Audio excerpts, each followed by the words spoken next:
The stagecoach bucked, its wheels finding purchase on the last rise of the wash. The timber groaned, a sound lost beneath the steady complaint of the wind. Outside, the world was burned red. Monument Wash at sunset, in the high desert of the Arizona-New Mexico territories, was a place of fading fire. The land was all sharp angles and endless sky, a canvas of sandstone monuments that reached for a bruised purple ceiling. It was late autumn, somewhere between 1885 and 1890, and the air held the clean, sharp promise of cold to come. A smell rose from the earth, not of dust alone, but of yucca and sage, and the phantom scent of rain on parched red dirt, a memory of the last summer storm. Inside the coach, Nez Tsil Nez kept his own counsel.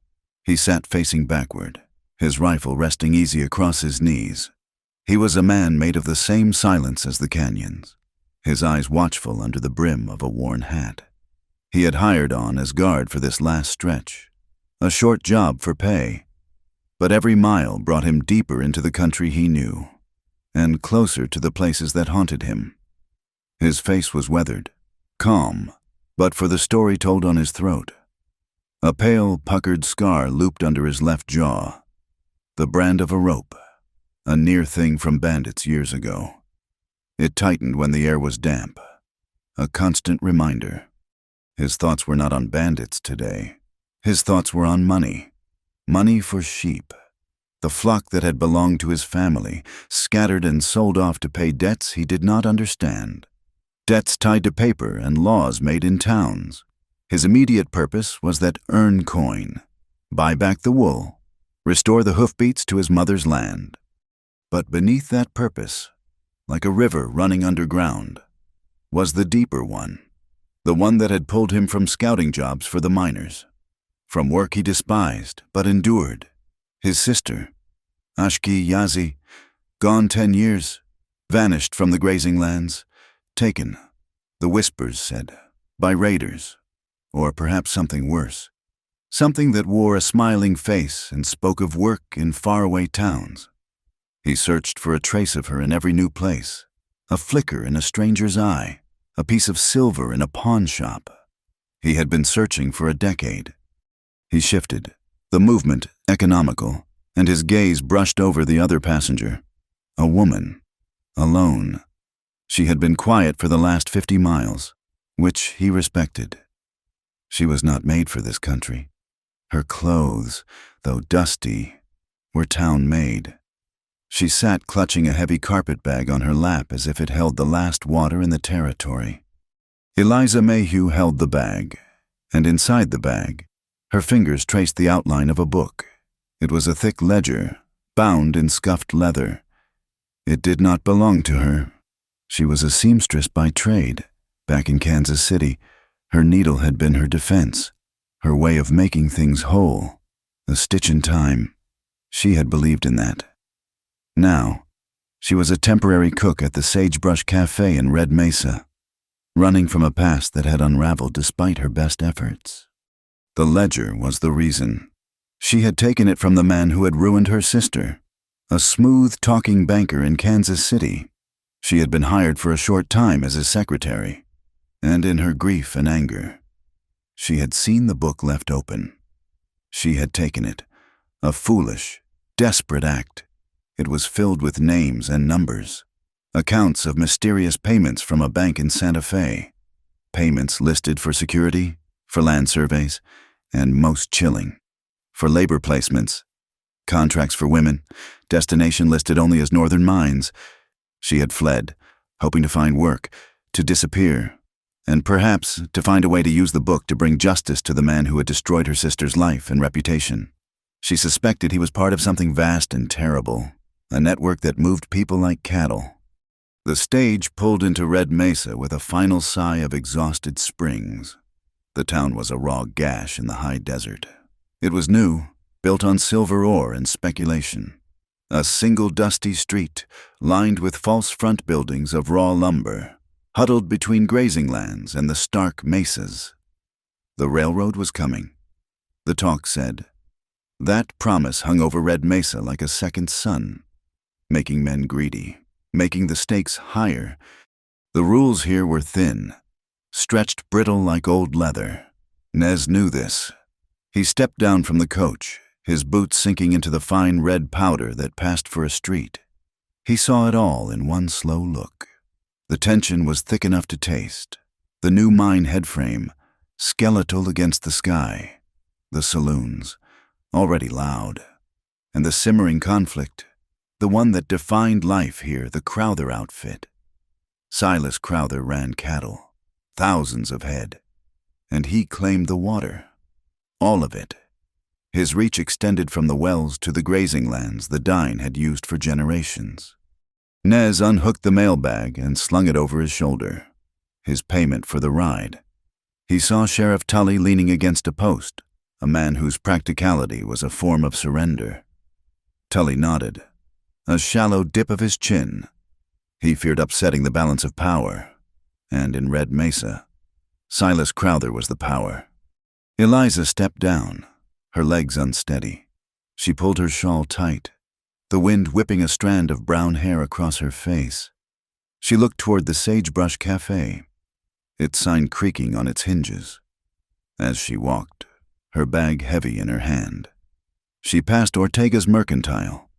Abel Ortega himself was outside, a man with kind eyes and a welcoming word for everyone, sweeping the boardwalk clear of the day's dust. He tipped his hat to her. She saw, further down, the small adobe sanctuary run by Sister Magdalena, a place of quiet refuge for women who had nowhere else to turn. At the end of the street, the telegraph office was a small, important box. Thomas Gray, the operator, emerged, his movements quick, his eyes seeming to be everywhere at once. He was the nerve ending of the town, the one who heard the whispers from Santa Fe and beyond before anyone else. Nez moved toward the Mercantile, counting the coin in his hand. Under his shirt, he felt the weight of the naja, the crescent-shaped silver pendant his mother had worn. It was his bond to his people, a promise of protection, a reminder of the family he had to restore. He thought of his sister, Ashki, and the small turquoise bead she had always carried. Eliza reached the cafe. She pushed open the door, the smell of stale coffee and fried fat washing over her. She was safe. For now. She went to the small room she was given in the back, and only then did she set down the bag. Her sewing kit was beside it. She took out a needle, its steel cool and familiar in her hand. A tool for mending, a tool for making things right. She looked at the ledger. She did not know how to fix this. Not yet. The talk in the cafe that evening was all of Crowther. He had bought the last free well, the one near the Dine grazing lands. He had hired more riders, men with hard eyes and new rifles. A rumor, passed by a freighter, spoke of a silent partner in Santa Fe, someone powerful. Someone directing Crowther's land grabs through coded messages sent by telegraph. Eliza served stew to miners, her hands shaking slightly. She watched the faces, listened to the talk. She thought about the names in the ledger. She thought about her own sister. And then she saw them. 2 women, sitting in a corner booth. They were not from here. They looked tired, but their eyes held a desperate, misplaced hope. They spoke in low tones to a man she recognized as one of Crowther's foremen. He was smiling, talking about good work, a new life up north. Later that night, when Eliza went to clear the table, the women were gone. The foreman was gone. All that was left was a pair of empty coffee cups and the faint, sweet smell of cheap perfume. They had vanished, just like the others, just like the whispers. Nez stood outside the Mercantile, watching the moon rise over the red mesas. He heard a sound, faint on the wind, from the highlands beyond the town. The steady, rhythmic pulse of a drum.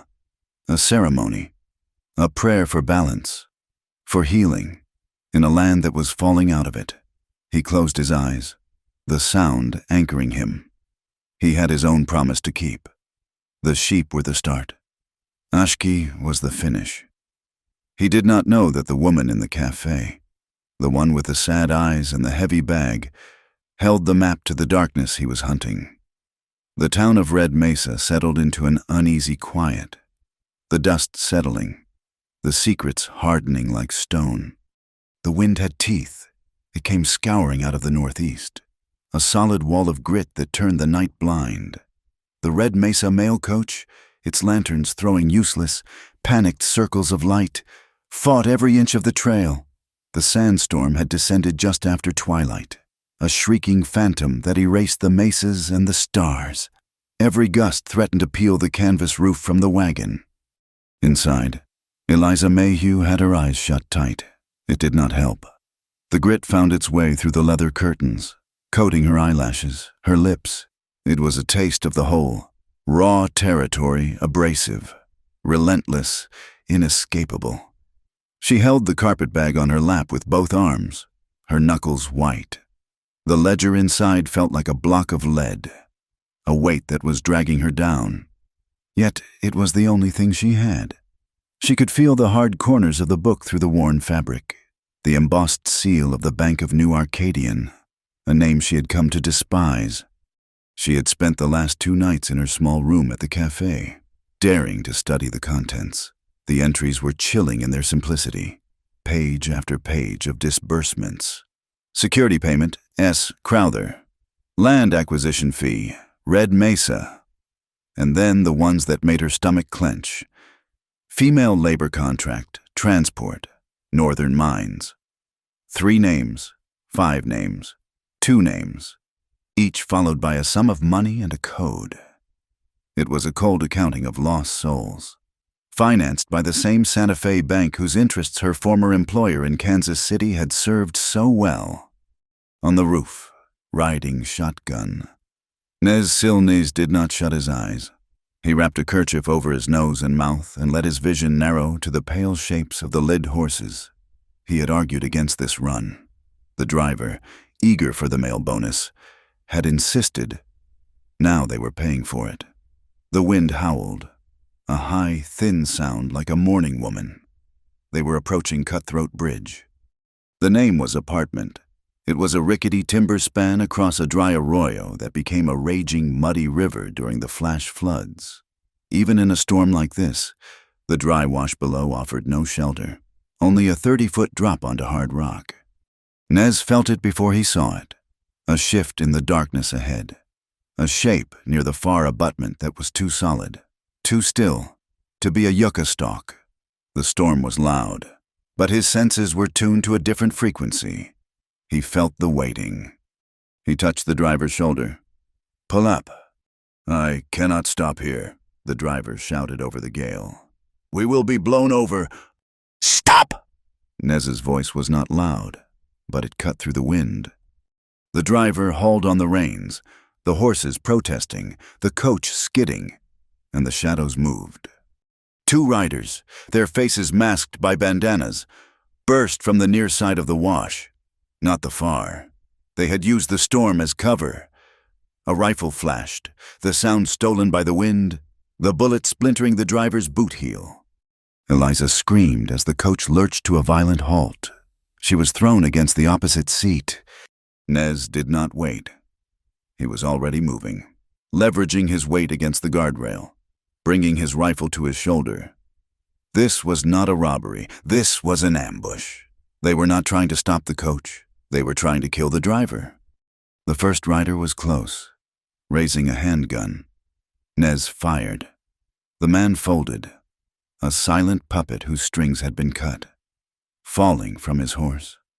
The second rider, further back, saw his partner fall and wheeled his horse, firing a heavy shotgun. The blast pattern was wide, meant for maximum damage. Pellets ripped through the canvas side of the coach, inches from where Eliza was huddled. The driver screamed, not in pain, but in pure terror. He lashed the reins, and the team bolted. They lunged forward onto the bridge, a structure never meant for a panicked 6-horse team. Nez roared no, but it was too late. The horses hit the wooden span. Eliza felt a terrible, sinking lurch. a sound like a giant tree splitting apart. The lead horses made it across, but the coach's weight was too much. The main supports, weakened by dry rot and the relentless storm, snapped. The world turned upside down. Eliza was thrown free of her seat as the coach carriage tore loose from the front axle. She felt a moment of weightlessness, a chaos of splintering wood, sand, and the high, terrible screaming of the horses. Then she hit the sloping side of the arroyo and slid, tumbling into the darkness. Nez had grabbed for the iron rail as the coach went over. He hung for a second, his boots kicking at empty air, before he let go, dropping, bending his knees as he hit the sandy bottom. He was bruised, his shoulder aflame, but he was on his feet. The storm raged around him in the confines of the wash. The driver was gone, dragged away by the terrified, still harnessed lead team. The wreckage of the coach lay 10 yards away, a tangle of wood and leather. One of the wheel horses was down, its leg broken. "Eliza!" Nez shouted, his voice hoarse against the wind. He heard a moan. He moved toward the sound, his rifle ready. He found her crumpled near the base of the arroyo wall. She was conscious, gasping, her hands clawing at the sand. "My bag," she whispered, her voice frantic. "The bag, it is gone." "Are you hurt?" Nez ran his hands checking her arms, her legs. Nothing seemed broken. "The book," she sobbed, pushing him away, trying to stand. "I have lost the book." Nez scanned the darkness. The storm was a curtain. The second rider was gone, vanished back into the night. He had not pursued them. He had not stayed to rob the mail. He had only wanted the coach destroyed. "Stay here." Nez moved toward the wreckage. The downed horse whinnied, a sound of pure agony. He placed a single, merciful shot. The silence that followed was heavy. And in that silence, he saw it. The carpet bag. Its handle was snagged on a piece of broken harness, dangling just above the sand. He cut it free with his knife and brought it back to her. Eliza grabbed it, clutching it to her chest, her whole body shaking. She looked up at him, her face pale in the gloom, and the dam of her secrecy broke. "He tried to kill me," she whispered. "He did not want the mail. He wanted this." She touched the bag. "Who?" "I do not know. The man, the banker in Kansas City. The one I ran from." The words came tumbling out, carried by the wind. She told him everything. About her sister, about the job as a secretary, about the man's cruelty and the lies that had driven her sister to desperation and, finally, to disappear. "He said she ran off," Eliza choked out. "But I know he did something to her. I know it. And then I found this." She fumbled with the clasp, pulling the heavy ledger free. "He was part of it. He sends them. The bank in Santa Fe. They pay for it. They pay Crowther. They pay for contracts. For women. They send them to the mines up north. And they are never seen again. I took it. I took the book to prove what he did, to save them." Nez took the ledger from her hands. His face was unreadable. He turned his back to the wind, striking a match. He cupped the tiny flame, his large hands shielding it as he brought it close to the page Eliza had pointed to. His eyes moved over the spidery script. He saw the payments to Silas Crowther. He saw the lists of names, the destinations. And then he saw a line of text, a payment authorization for a northern escort. It was signed not with a name, but with a title. Coyote Buyer. The match burned down to his fingers, but Nez did not flinch. The name echoed in his mind. A cold, sharp poison. It was the name he had heard from a drunken freighter in Flagstaff, a name whispered among the dying when a girl went missing from the grazing lands, a name he had tied, in his own mind, to the day Ashki Yazi had vanished 10 years ago. This was not just her secret. This was his. The flicker of lanterns appeared on the rim of the arroyo. A voice called out, "Down there, I see them." Sheriff Tully and 3 men, their faces wrapped, picked their way down the slope. "What in blue blazes happened here?" Tully demanded. his lantern sweeping over the scene, the wrecked coach, the dead horse, the 2 survivors. "Ambush," Nez said, his voice flat. He had already tucked the ledger back into Eliza's bag, and she held it behind her. Tully's eyes found the body of the rider Nez had shot. He knelt beside it, pulling the bandana from the man's face. He was a stranger. No one Tully recognized. "Looks like petty robbery," the sheriff declared, standing up, brushing sand from his knees. "A highwayman. Got what he deserved?" He was not alone. Nez said, "There was a second rider. He used a scattergun." Tully shrugged, his gaze dismissive. "Likely scared off when his partner fell. You are lucky. Miss Mayhew. Lucky he was a poor shot." He looked at her, his eyes lingering on her face, then on the bag she held. "This is rough country. A woman alone things can happen. It is best not to get tangled in affairs that are not your concern. Silas Crowther's affairs, for example. He runs this part of the territory." Eliza said nothing, her fear freezing the words in her throat. Tully grunted. "We will send a wagon for you both, and the mail. We will take this one back to town." He and his men lifted the body. "Just a common thief," he repeated, as if saying it twice would make it true. They left. Nez and Eliza were alone again in the screaming wind. Nez walked over to where the dead man had fallen. He knelt, ignoring the body, and studied the ground. He found what he was looking for, the wadding from the second rider's shotgun. He picked it up, sniffing it. He smelled the powder. It was new, government issue. The kind the army sold as surplus. The kind the big ranches bought by the crate. Not the reloaded shells a common bandit would use. He knew the bore, too. A 10-gauge. Crowther's foreman favored them. He stood up and walked back to Eliza. The storm had not lessened. They were 2 small figures in a vast, violent darkness. "He is right," Nez said, his voice quiet. "You should not be tangled in this." "I cannot stop," she said, her voice shaking but firm. "Not after my sister, not after seeing those names." Nez looked at her, seeing for the first time the steel under the fear. He had his own sister to find, and the name, Coyote Buyer. This book was the first solid trace he had found in 10 years. He held out his hand, not for her, but for the bag. "Give it to me." She hesitated, her grip tightening. "I can keep it safer than you can," he said. "They were not shooting at me." She looked at his face, at the scar on his throat, at the calm, deep certainty in his eyes. She handed him the carpet bag. He did not open it. He slung the strap over his own shoulder, the weight of it settling against him, next to the naja that lay under his shirt. "What do we do now?" she asked. "Now," Nez said, turning his face toward the faint, distant lights of Red Mesa. "You go back to the cafe. You cook. You sew. You say nothing about this book. You say it was a robbery, just as the sheriff said. You keep your eyes open, and you keep your mouth shut. That is how you will stay alive. And you, I will hold the book," he said, "and I will find the second rider."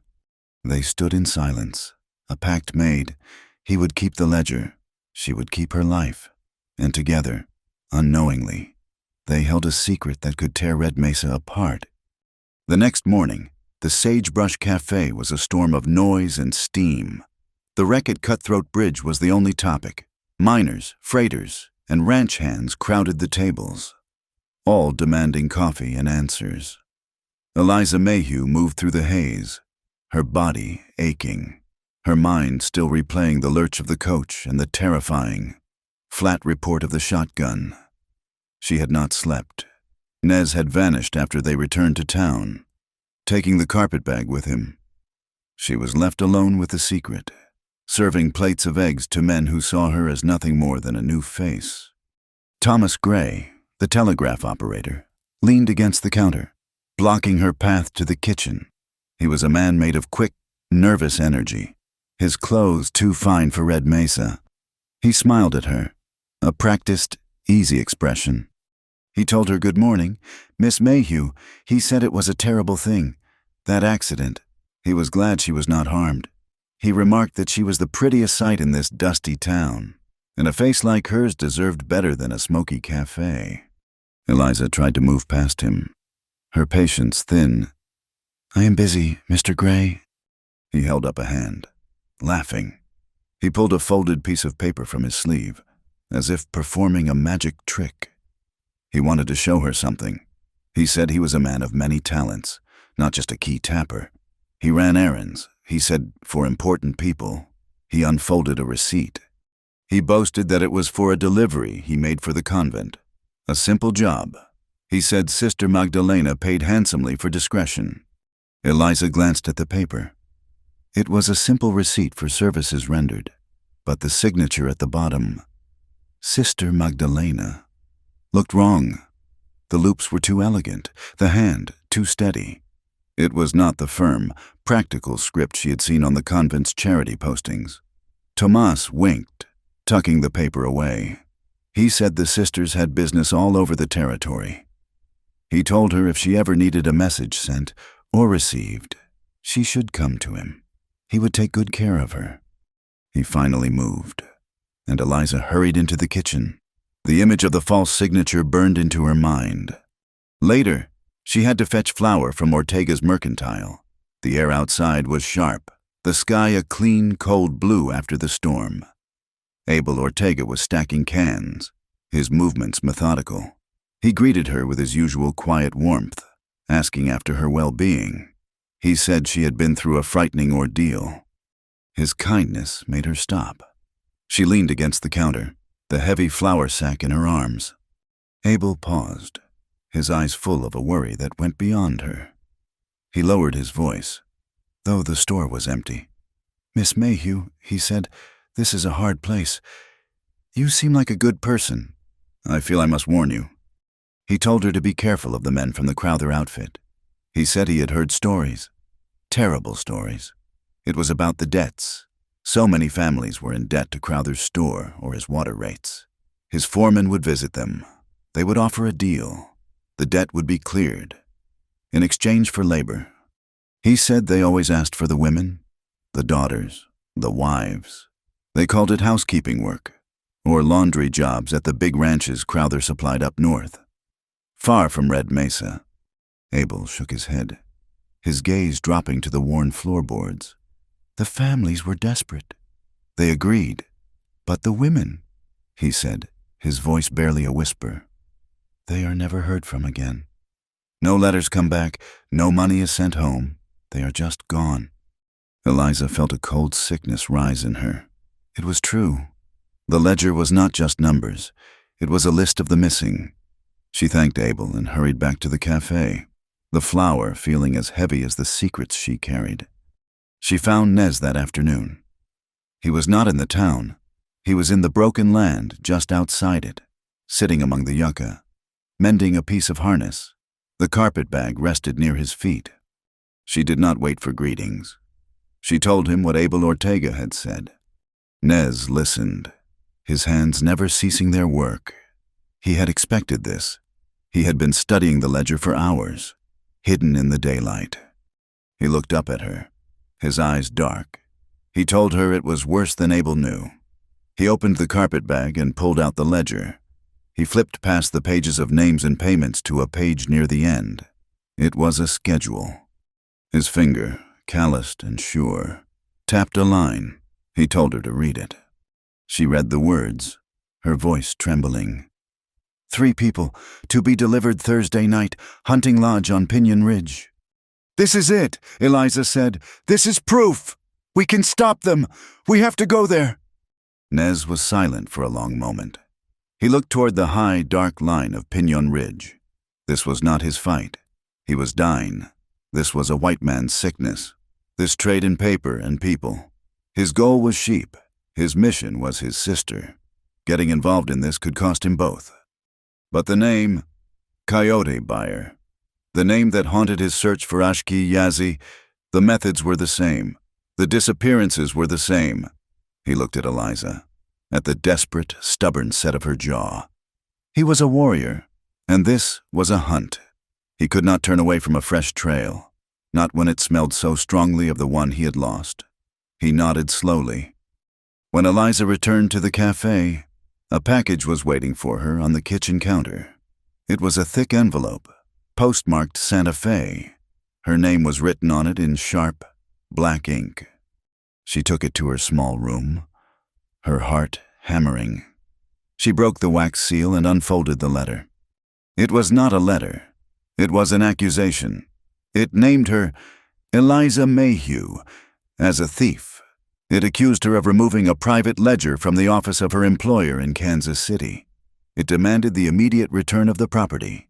It warned her, in cold, legal language, that the authorities in the territory had been notified of her location and her crime.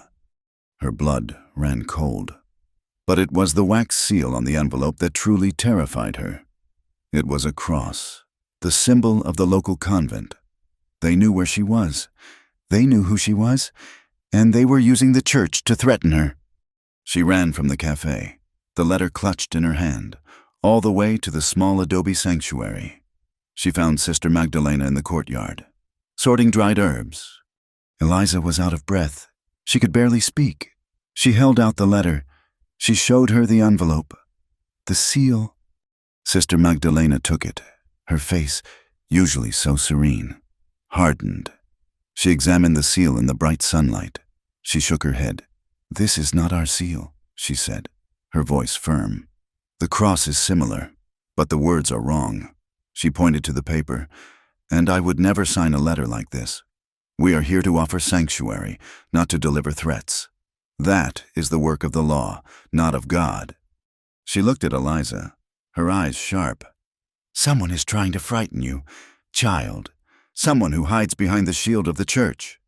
Sister Magdalena walked to the small kitchen fire, held the letter and the envelope over the flames, and did not let go until they were black ash. "This," she said, "is a lie, and that is what we do with lies." Eliza watched it burn. The fear did not vanish, but something else rose to meet it, a cold, hard anger. She walked back to the sagebrush, her mind racing, trying to piece it together. The fake receipt from Thomas Gray, the fake letter from Santa Fe. It was all a web of deceit. A man was waiting for her by the door to her room. He was dressed in a suit that was too loud for the desert, a derby hat tilted on his head. He smiled, but the expression did not reach his eyes. He introduced himself as Eddie Pike. He said he was the new manager for the boarding rooms, acting on behalf of the owner in Santa Fe. Eliza was confused. She paid her rent to the cafe owner. Mr. Pike shook his head, making a tisking sound. The boarding rights had been sold. He had the paperwork. He informed her that her rent was, in fact, overdue. He needed payment for the month, in cash, immediately. He was smooth, his voice reasonable. He showed her a receipt, already filled out. Eliza was tired.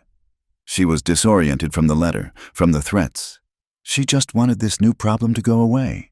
She went into her room, took the last of her savings from her sewing box, and paid him. It was almost everything she had. He counted the money, smiled again, and handed her the receipt. He tipped his hat, wished her a good day, and sauntered off toward the saloon. Eliza looked at the receipt in her hand. The paper felt cheap. The signature was a meaningless scribble. A cold dread washed over her. Nez found her standing there moments later. He had come to tell her his plan for Thursday. He saw her face. The color drained from it. He saw the piece of paper in her trembling hand. "What is this?" he asked, his voice low. She told him. The new manager, the rent, the money. Nez took the receipt from her. He looked at it for 1 second, then snorted. A rare, sharp sound of contempt. He crumpled it in his fist. "There is no new manager," he said. "That is Eddie Pike. He is a con man. He follows the mining camps." Eliza felt a wave of hot, deep shame.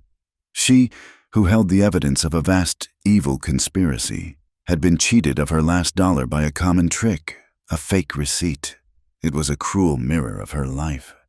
She was a fool. Nez did not say a word.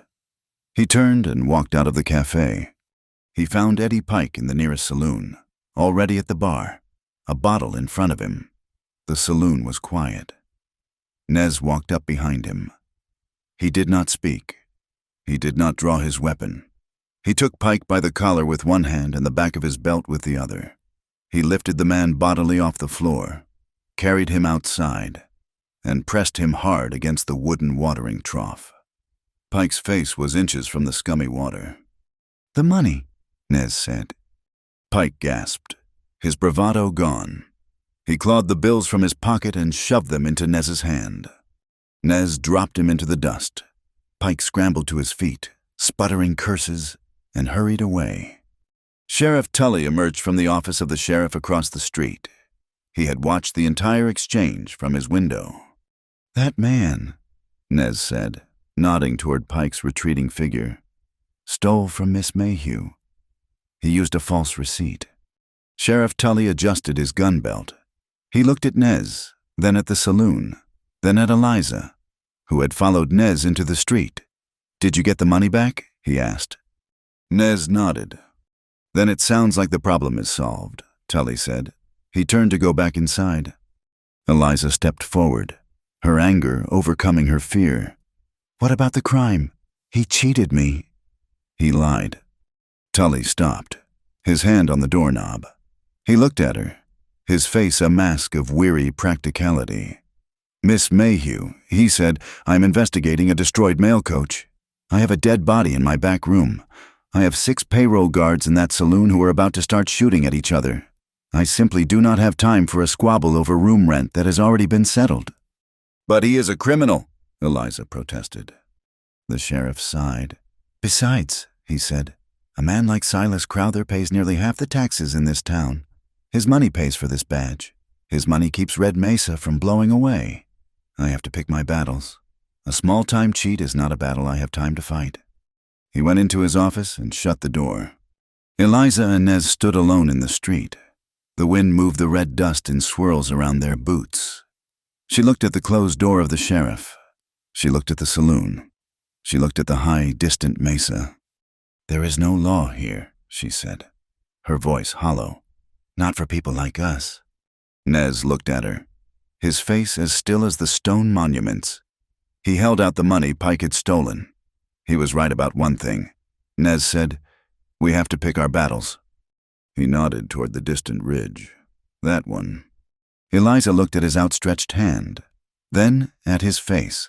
The con man, the fake letter, the sheriff's cold calculation, it all clicked into place. They were not separate problems. They were all part of the same machine. She did not take the money. She pushed his hand back toward him. "You keep it," she said, "for supplies." She met his gaze, her own now as hard as his. "Thursday night?" Nez nodded once, a silent agreement. He put the money in his pocket. He turned and walked toward the livery, the dust rising behind him. The path was set. Nez understood that this required a different kind of preparation. He led Eliza out of Red Mesa, not toward the town, but away from it, into the high country that was his true home. He took her to the hogan of his aunt, a woman named Anne. The structure was round, built of earth and juniper logs. Its single doorway facing the rising sun. It seemed to grow from the red soil, and a profound quiet settled around it. Eliza paused at the entrance, uncertain. This was his world, not hers. Nez spoke to his aunt in the low, flowing sounds of the Dine language. The old woman, her face a beautiful map of wrinkles, looked at Eliza.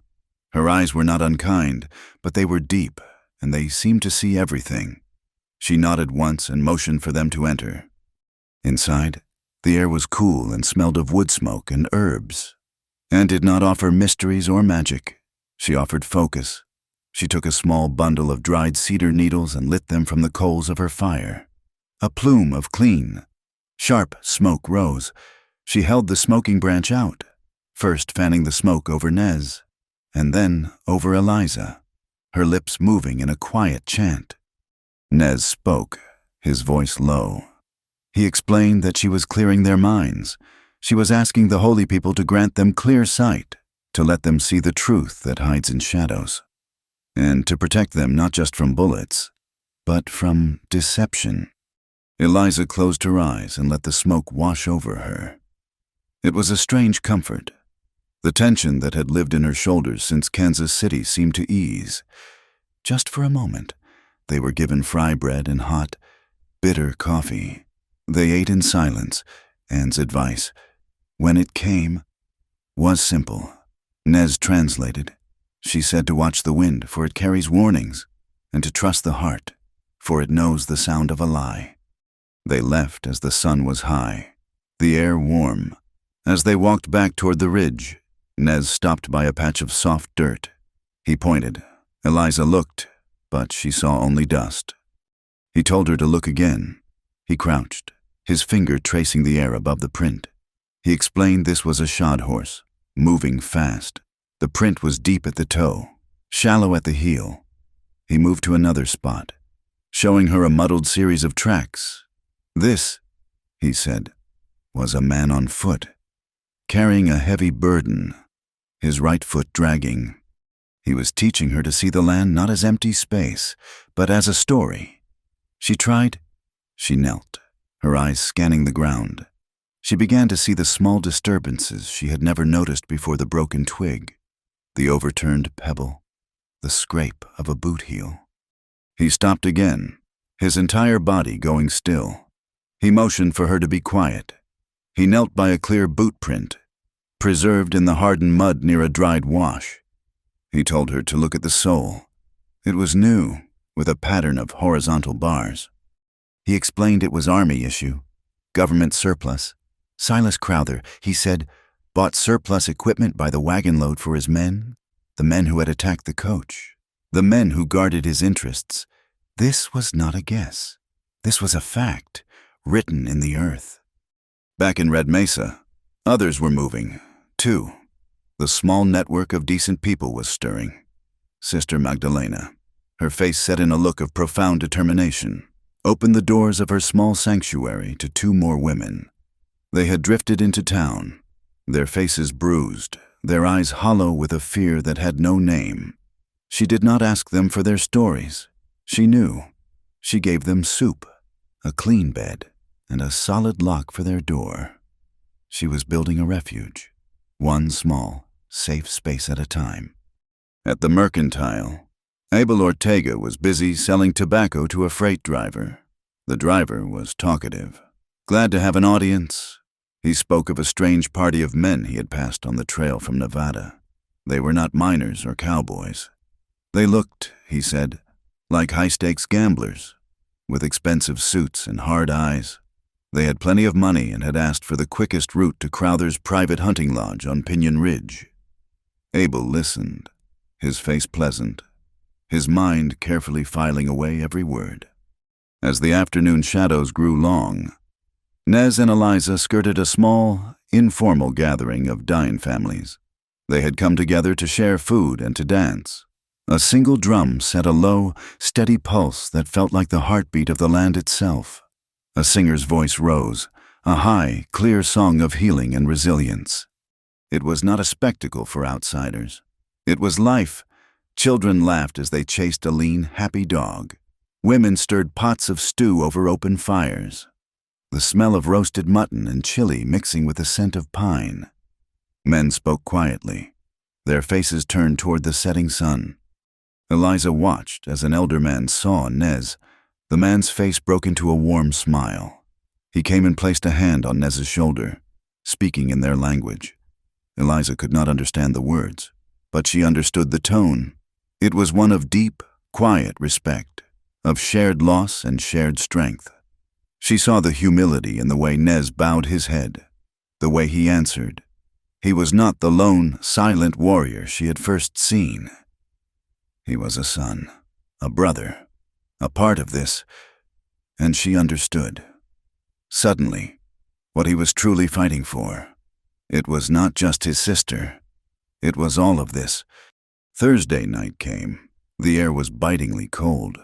The sky so clear the stars looked like chips of ice. Pinon Ridge was a dark, silent mass against the heavens. Nez led her up a steep game trail, his feet making no sound on the rock. He moved like a shadow, a part of the darkness itself. Eliza struggled to keep up, her leg aching, her lungs burning in the thin air. He found their spot. It was a high cleft in the rock, a natural blind screened by a dead juniper. It smelled of pine and cold stone. From here, they could look down on the hunting lodge.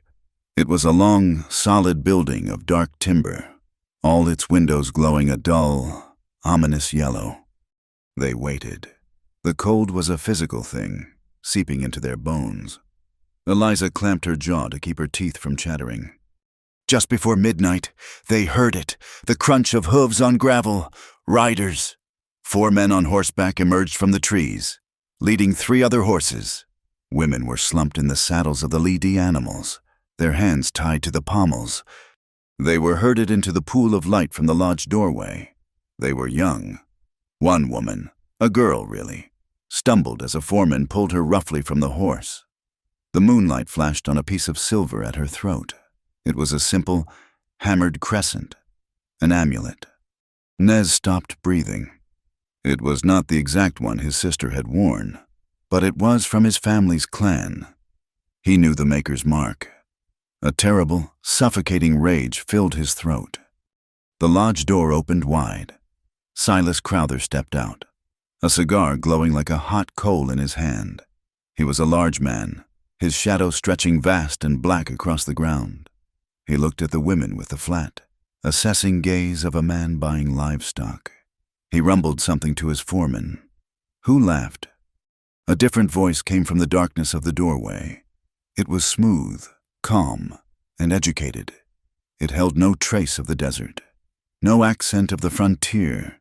The man himself stayed hidden. The voice, polite and chilling, spoke of the Blue Canyon contract. It confirmed the number. It stated that the payment was ready. This was him, the coyote buyer, the voice that signed the ledger. Nez's hand moved, fast as a snake, to the knife at his belt.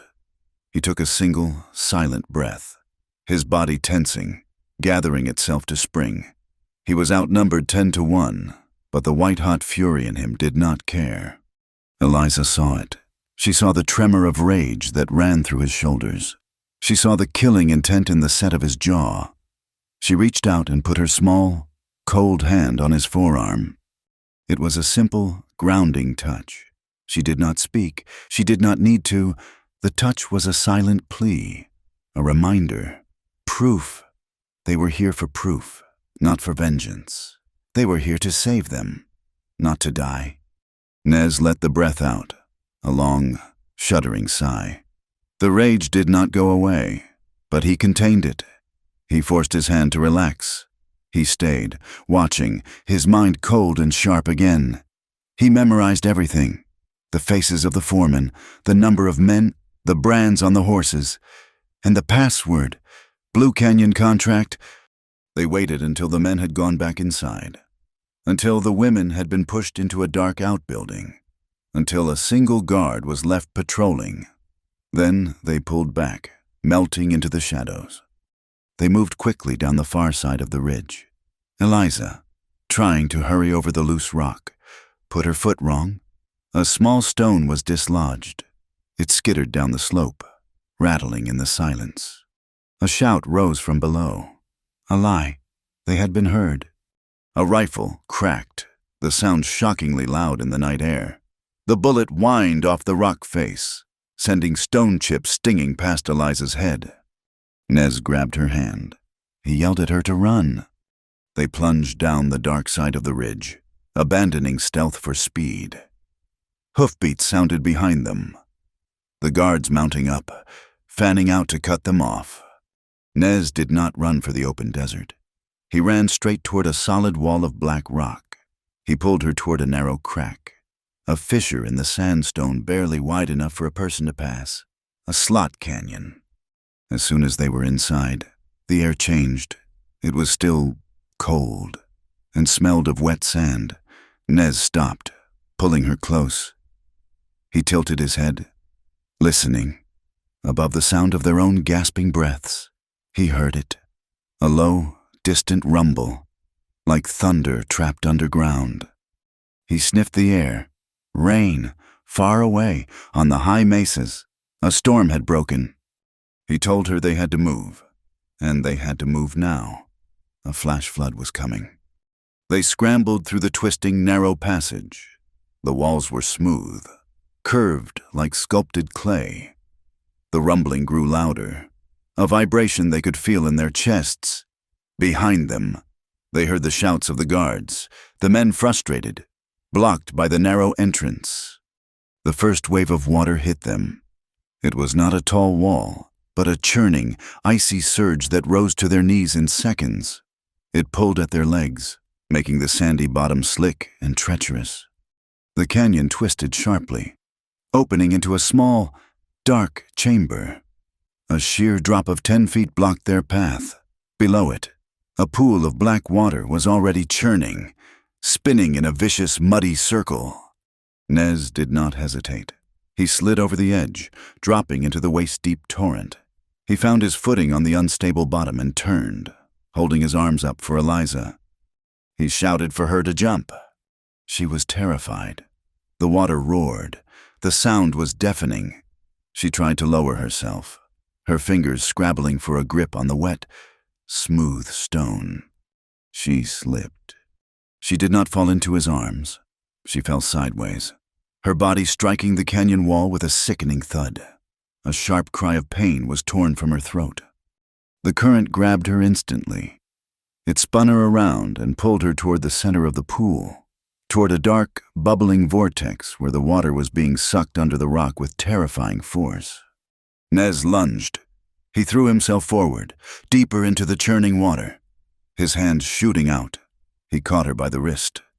The force of the river was unbelievable. It tried to rip her from his grasp.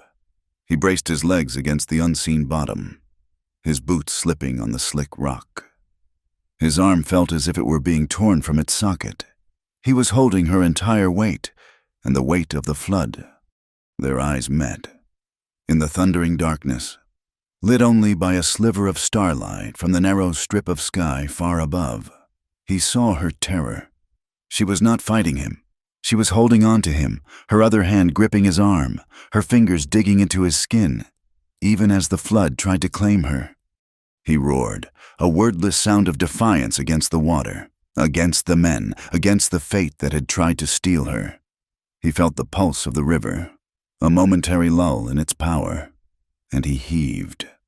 He pulled her free. He dragged her through the churning water, fighting the current, moving toward the far wall. He found a small ledge, a tiny outcrop of stone just above the main force of the flood. He shoved her up onto it and scrambled up beside her. They collapsed together. They were soaked to the bone, shivering violently, gasping for air. The main body of the flood tore past them, a solid, thundering river of mud and debris, filling the canyon where they had just been. The guards were cut off. Far behind them, they were trapped on the ledge until the water receded, but they were alive. They had trusted each other with their lives, and they had survived. They limped back to Red Mesa under a pale, watery dawn, their clothes stiff with dried mud, their bodies bruised. The flood had receded by sunrise, leaving a scar of wet, dark sand in the canyon. They spoke little, the shared ordeal a heavy silence between them. They entered the town separately, two ghosts slipping back into the world, carrying a terrible new knowledge. Red Mesa was buzzing. The near disaster at Cutthroat Bridge was already old news, replaced by a fresh, more exciting topic. Hand-painted signs had appeared in front of the saloon and the mercantile. Silas Crowther, in an act of stunning public generosity, was sponsoring a grand ball. The event was a fundraiser. The signs proclaimed, to build a proper infirmary for the town. Everyone was invited. The ball was to be held the following night at the new, still empty railroad depot. It was a masterstroke of public relations, a way for Crowther to paint himself as the town's benefactor while his men were trafficking people on the ridge above. Eliza cleaned herself as best she could, her hands shaking as she stitched a tear in her skirt. The simple act of mending a comfort, the memory of the churning water, of Nez's hand gripping her wrist, was a physical weight. Later that day, she sought out Sister Magdalena. She did not tell her about the night on the ridge, but she brought the scorched, threatening letter from Santa Fe. They sat in the quiet adobe sanctuary, the scent of cedar and dust in the air. Sister Magdalena put on a pair of small, wire-framed spectacles and studied the paper again, holding it to the light. She pointed to the signature at the bottom. It was a single word, matron. The sister shook her head. A small, definitive motion. We do not use this title. We have a Mother Superior in Santa Fe, but in our correspondence, we sign as sister, or, in formal Spanish documents, matrona. Never this.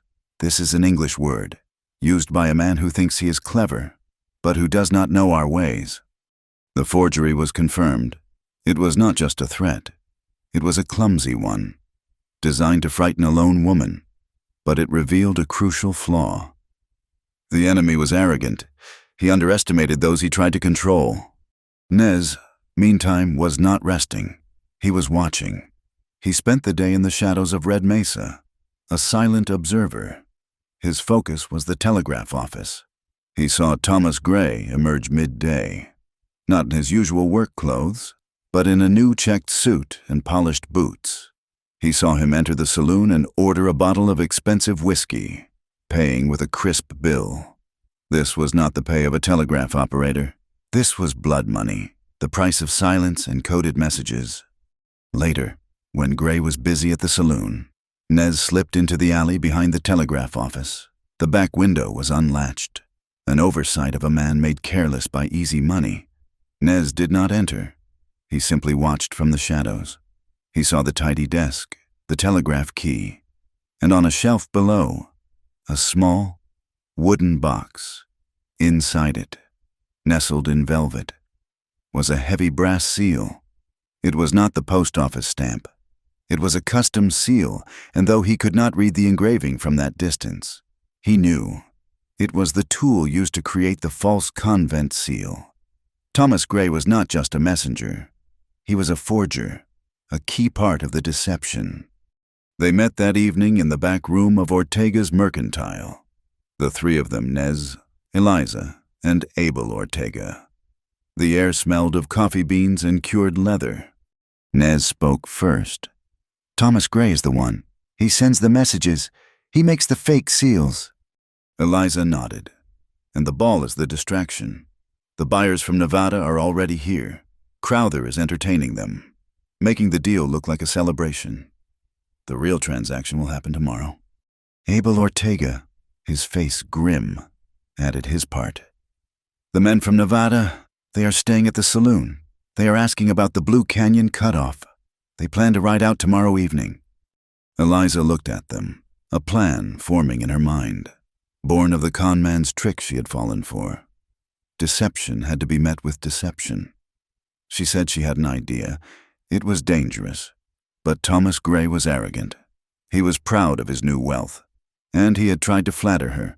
Perhaps, she suggested, he would be foolish enough to boast to the right person. The plan was set. The ball was the key. The next night, the railroad depot was transformed. Lanterns hung from the raw timber beams, casting a warm, festive glow. A trio of fiddlers sawed away in a corner, their music thin but cheerful against the vastness of the high desert night. The entire town was there. Miners in scrubbed clean shirts, ranchers with their wives, even Sheriff Tully looking uncomfortable in a string tie. Silas Crowther was the center of it all. He moved through the crowd, a large, looming presence, handing out free whiskey and smiling, accepting thanks for his grand gesture. He made a short, booming speech about the future, about progress, about Red Mesa becoming the jewel of the territory. All thanks, he implied, to his foresight and investment. Nez was not inside. He stood across the dusty street, his shoulders resting against a porch post, his hat pulled low, He was watching the depot, watching the men posted at the doors, watching the horses tied at the rail. He was a guardian, his stillness a counterpoint to the raucous music. The depot doors opened, and Eliza Mayhew stepped out onto the porch. She had done her best. She had restitched her one good dress, a dark blue wool, and washed her hair, tying it back with a simple ribbon. She was not a wealthy investor from the East. She was just a woman, trying to find a breath of clean, cold air, her face pale in the lantern light. The wind stirred, pulling strands of her hair free, whipping her skirts around her ankles. She looked tired and lost, and altogether too fine for a place this rough. Nez watched her for a long moment. He saw the tension in her shoulders, the way she gripped the porch rail. He pushed himself away from the post, his spurs making no sound in the thick dust. He crossed the street. He stopped a few feet from her, not wanting to startle her. She looked up as his shadow fell over her. He touched the brim of his hat, a slow, respectful gesture. The music from the party washed over them, a strange soundtrack to the quiet desert night. "Can I walk you home, miss?" His voice was low, the words unexpected. It was the title scene, the line spoken not by a charming suitor, but by a quiet warrior, an offer not of romance, but of protection, of understanding. Eliza looked at his face, at the scar on his throat illuminated by the spill of yellow light. She nodded. They did not go to the cafe. Not yet. They walked down the main street, away from the noise, past the dark mercantile, past the silent telegraph office. The moon was high, flooding the red landscape with silver. They walked slowly. For the first time, they spoke. Not of the plan, not of the danger, but of themselves. Eliza spoke of Kansas City, of her sister, not the one who had disappeared, but the one whose reputation had been ruined by the banker. She spoke of the shame, the injustice, the crushing weight of lies. She explained that she had come west not just to run, but to find a place where her needle, her work, could make her whole again, where she could earn back the dignity that had been stolen from her family. Nez listened, and then he spoke. He told her about Ashki Yazi. He spoke her name aloud, a name he had held in his heart for 10 years. He told her of the day she was gone, the stillness of the grazing lands. The flock scattered, the single silver bead he had found near the spring. He told her of his vow, not for revenge, but for restoration, to find her, to bring her home, to make his family whole again, just as she wished to make hers. They were two people, defined by what they had lost, walking together through a silent, dusty town. He stopped, and she stopped with him. He looked at her, his eyes unreadable in the moonlight, but she felt the warmth from him. He had seen her terror in the canyon. She had seen his rage on the ridge. There was nothing left to hide. Hesitantly, his hand, calloused from reins and rope, found hers. Her fingers were small, but her grip was firm. They stood like that for a long moment. He leaned in. It was not a passionate kiss, but something far more profound. It was a careful, tentative press of his lips to hers, a sealing of the pact, a promise of shared burdens. It was brief and quiet, and it changed everything. The walk back to the cafe took a very long time. After he left her at her door, the night's work began. Thomas Gray, flush with whiskey and Crowther's praise, left the ball early. He moved quickly, a small, dark shape, carrying a heavy leather satchel. He did not go to his office. He went to the railroad depot warehouse, a vast, dark building at the end of the tracks. Nez and Abel Ortega, who had left the party moments after, followed him. They stayed in the deep shadows of the lumber piles, watching. Eliza, meantime, had not gone to her room. She had slipped, unseen, into the telegraph office. She had spent an hour that afternoon cleaning the office for Tomas, a favor for which he had paid her a coin. During that hour, Her quick, observant eyes had memorized the code chart he kept tacked to the wall, the one he used for private, coded transmissions. Now, she sat in the dark, silent office. She heard the click and chatter of the main line, but she was waiting for something else. A moment later, a different key began to sound. A private line. Thomas, sending his report from the warehouse.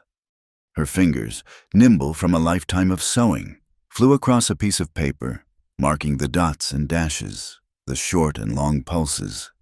It was a message to Santa Fe. Confirmation. Blue Canyon contract secured. Payment received. Delivery tomorrow. At the warehouse, Thomas Gray did not wait long. A single rider emerged from the darkness. He was not Crowther. He was not one of Crowther's men. He was a pale man in a town suit, a man Nez recognized instantly. He was the assistant clerk from the county courthouse, the law itself. The clerk took the satchel of money from Gray. He spoke only a few words, his voice too low to carry. The transaction was complete. The judiciary was bought. Nez and Abel faded back into the night, their knowledge a cold, hard weight. Nez did not go back to town. He circled the warehouse, his senses on fire. He was looking for anything, a track, a sign. He found it under a small, twisted pinyon tree near the back of the building. The dirt was disturbed, as if someone had knelt there, digging briefly. He knelt, his fingers probing the soft soil. His hand closed around a small, metal object. He pulled it out. It was a small, silver amulet, a dragonfly. It was tarnished, and the chain was broken, but he knew it. He knew the hammer marks. He knew the small turquoise chip set as the eye. He had made it himself, 15 years ago. It was the charm he had given to Ashki Yazi, the one she wore with the silver bead. She had been here. She had been in that warehouse. The realization hit him like a physical blow, a punch to the gut that stole his breath. This was not a cold trail anymore. This was her.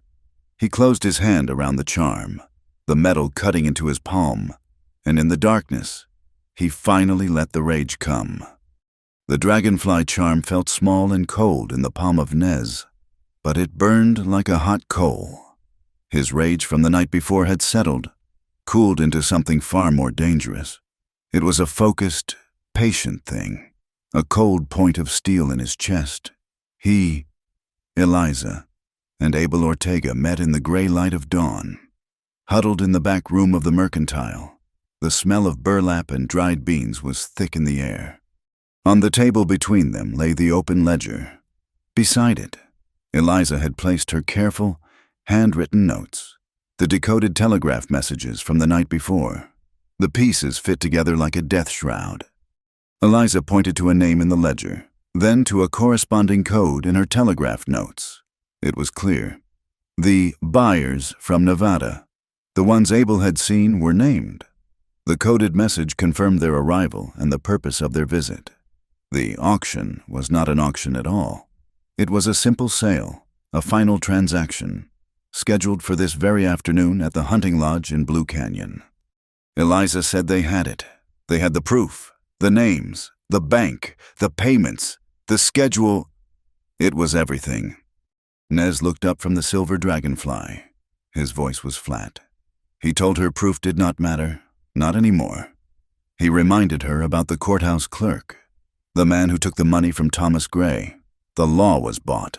The ledger would be called a forgery. The telegraph messages lies. Sheriff Tully would call it a rumor. They would be arrested, or worse, and the proof would be burned. He closed his hand around the charm. He said he was not going to Blue Canyon for proof. He was going for his sister, Abel Ortega, who had been silent, his face etched with worry, nodded slowly. He said this was a sickness in the town, a shadow that had grown too long. It had to be cut out. He told them he knew two young Dine shepherds. Their names were Hosteen and Claw. They were good men, brave men, whose own families had lost grazing land and water to the men of Crowther. They would ride. Eliza looked at Abel, then at Nez. She said they needed more. They needed someone to care for the women when they were freed. She would go to Sister Magdalena. Nez nodded. He said he knew one more. A man named Liang. He worked in the silver mine, in the deep, dangerous tunnels where the air was bad. Liang was Chinese, and the foreman treated his people with contempt, but it was Liang they trusted with the blasting powder. He was a man of great precision, who spoke little and saw much. Nez said Liang would know how to make a new door, or how to close an old one. First, they went to the office of the sheriff. Eliza refused to go without giving the law one final chance to be the law. They found Sheriff Tully at his desk, drinking coffee that smelled stale and burned. Eliza did not hesitate. She laid her decoded telegraph message on his desk. She told him what they had seen at Pinyon Ridge. She told him about the women held in the shed. She told him about the Nevada buyers and the sale that was happening this afternoon. She told him 5 women were going to be sold and transported, and that they would never be seen again. Sheriff Tully did not touch the paper. He sat back, his chair groaning. He looked old and tired and cornered. He got up and paced to the window, looking out at the dusty street, at the town he was paid to protect. He turned back, his face a mask of pained compromise. He told her she did not understand the burdens of his office. He said Silas Crowther had come to him, just this morning, after the ball. The rancher had made an offer, a new steam pump for the town well, a deed, signed and legal, for a new spring, guaranteeing free water for every citizen in Red Mesa. Eliza stared at him, her face pale with disbelief. Tully went on, his voice low, avoiding her eyes. All Crowther asked, he said, was for the town to respect his privacy, to not interfere with his labor contracts, which he insisted were perfectly legal. Eliza asked him what free water was worth when it was paid for with the lives of women. Tully slammed his hand on the desk. He told her he was responsible for the survival of the whole town. He could not start a war, a shooting war, against the most powerful man in the territory based on a stolen book and some coded messages. He said he would not commit. He would not send his men. He looked at them, his eyes hard. He told them he could not help them, and he warned them, as sheriff, to stay out of it. Nez had been silent by the door, his hand resting on the dragonfly charm in his pocket. He spoke, his voice quiet, but it filled the small room. He told the sheriff that some things were worse than a war. He said that some things are the war, whether you choose to fight or not. They left the sheriff standing by his window and walked back into the clear, bright sunlight, which now felt cold and mocking. They rode out of Red Mesa an hour later, a small, grim company. There were 7 of them, Nez and Eliza, Abel Ortega, the 2 young shepherds, Hosteen and Kla, their faces still, their rifles resting easy in their hands. Sister Magdalena, her black skirts tucked, riding a sturdy mule as if she had been born to it, a heavy bag of bandages and medicines strapped behind her, and Liang, the miner, a small, quiet man on a donkey, his own oilcloth satchel balanced in front of him. They did not take the main trail. Nez led them through a series of winding arroyos and canyons, a path known only to the Dine. The sky had turned a flat, metallic gray. The wind began to rise. Not a storm, but a steady, mournful sound that whipped sand into their faces. The land itself seemed to be testing them, the air full of dust and a sense of foreboding. They were forced to stop at a narrow pass. A rock slide, old and tightly packed, blocked the direct route. Going around would cost them hours they did not have. Liang slid off his donkey. He calmly walked to the face of the rock slide, studying it. He returned to his satchel and pulled out a single, waxed stick of blasting powder, a cap and a long coil of green fuse. He showed them to Nez. His English was careful, precise. He said this was a slow-burning fuse. Very good. You light it, you have 10 minutes, maybe 12. Enough time to walk away. He said it was good for making a path, or for closing a path behind you. He smiled, a thin, rare expression. He tucked the explosive carefully back into his bag. He said he had brought 3. He set his charge with quick, expert hands. They all pulled back, taking cover behind a rock outcrop. Liang lit the fuse, the spark bright in the gloom, then walked calmly to join them. They waited. The sound, when it came, was not a sharp crack, but a deep, satisfying boom that shook the ground. The rock slide shifted, a river of stone pouring into the canyon floor. A path was clear. They reached the ridge above Blue Canyon as the sun was beginning its long, slow slide into evening. The wind was stronger here, moaning through the pine trees. Dust devils, like angry red spirits, danced in the canyon below. The hunting lodge was lit, every window blazing, a defiant rectangle of light in the vast, gathering darkness. Nez did not let the others approach. He, Hosteen, and Kla slipped away, vanishing into the rocks and trees. They returned an hour later, materializing from the shadows as silently as they had left. The news was bad.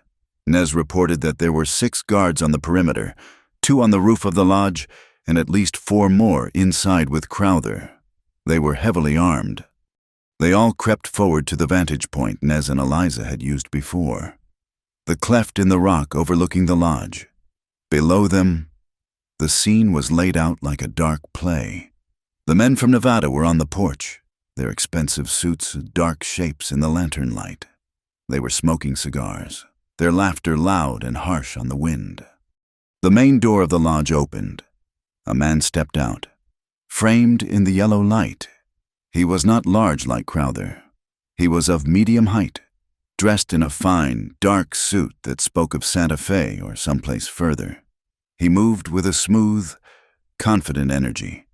He spoke to the Nevada men, his voice carrying clearly on the wind, educated and precise. He thanked them for their business. He assured them the assets were prepared and ready for transport. It was the voice from the shadows. The coyote buyer. He was not a ghost.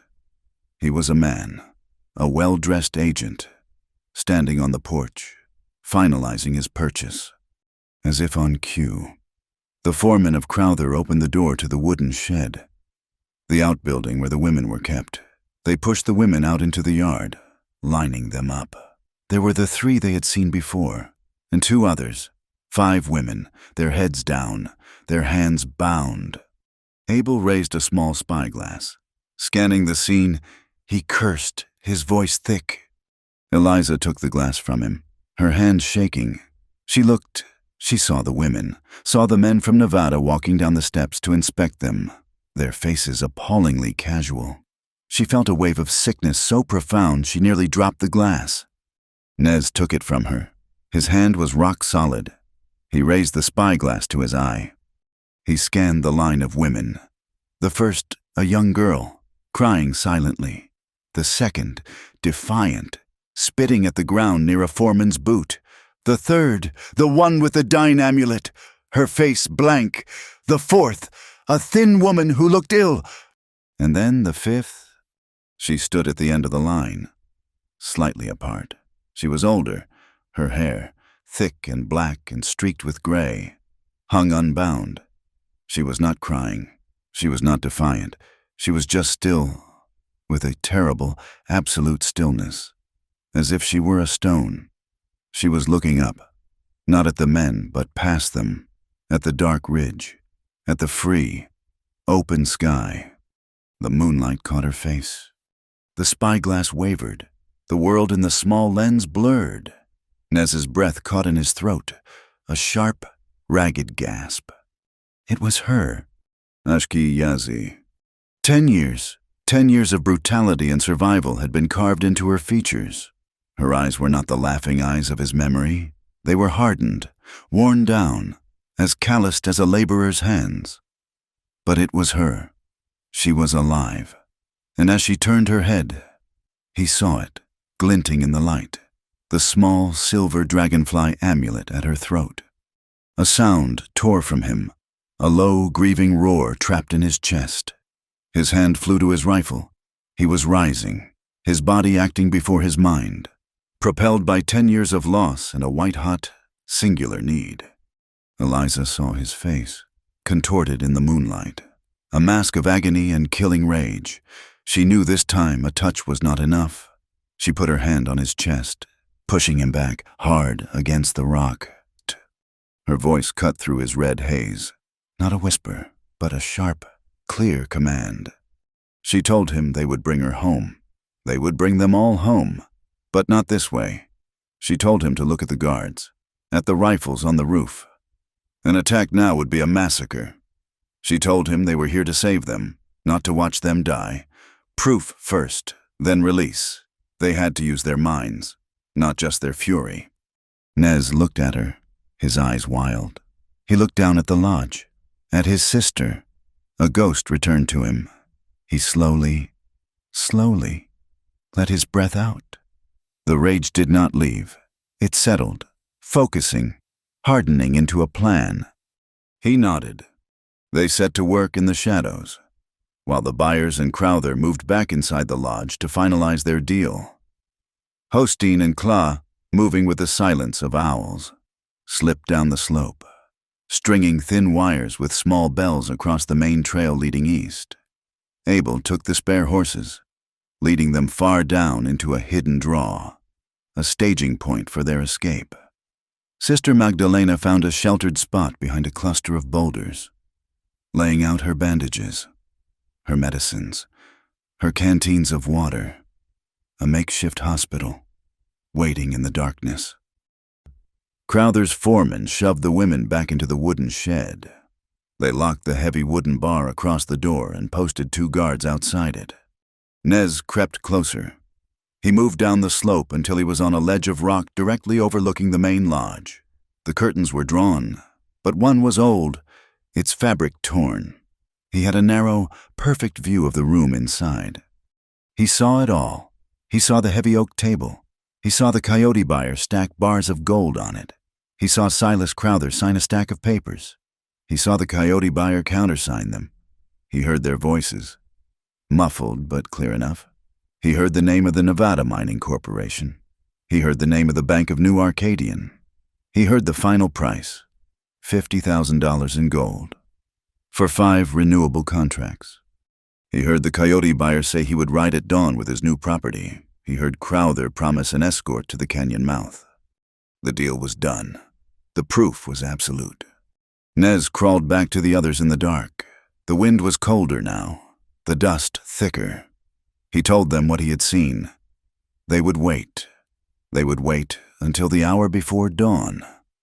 The hour when the whiskey had finished its work, when the guards were cold and tired and their senses were dull.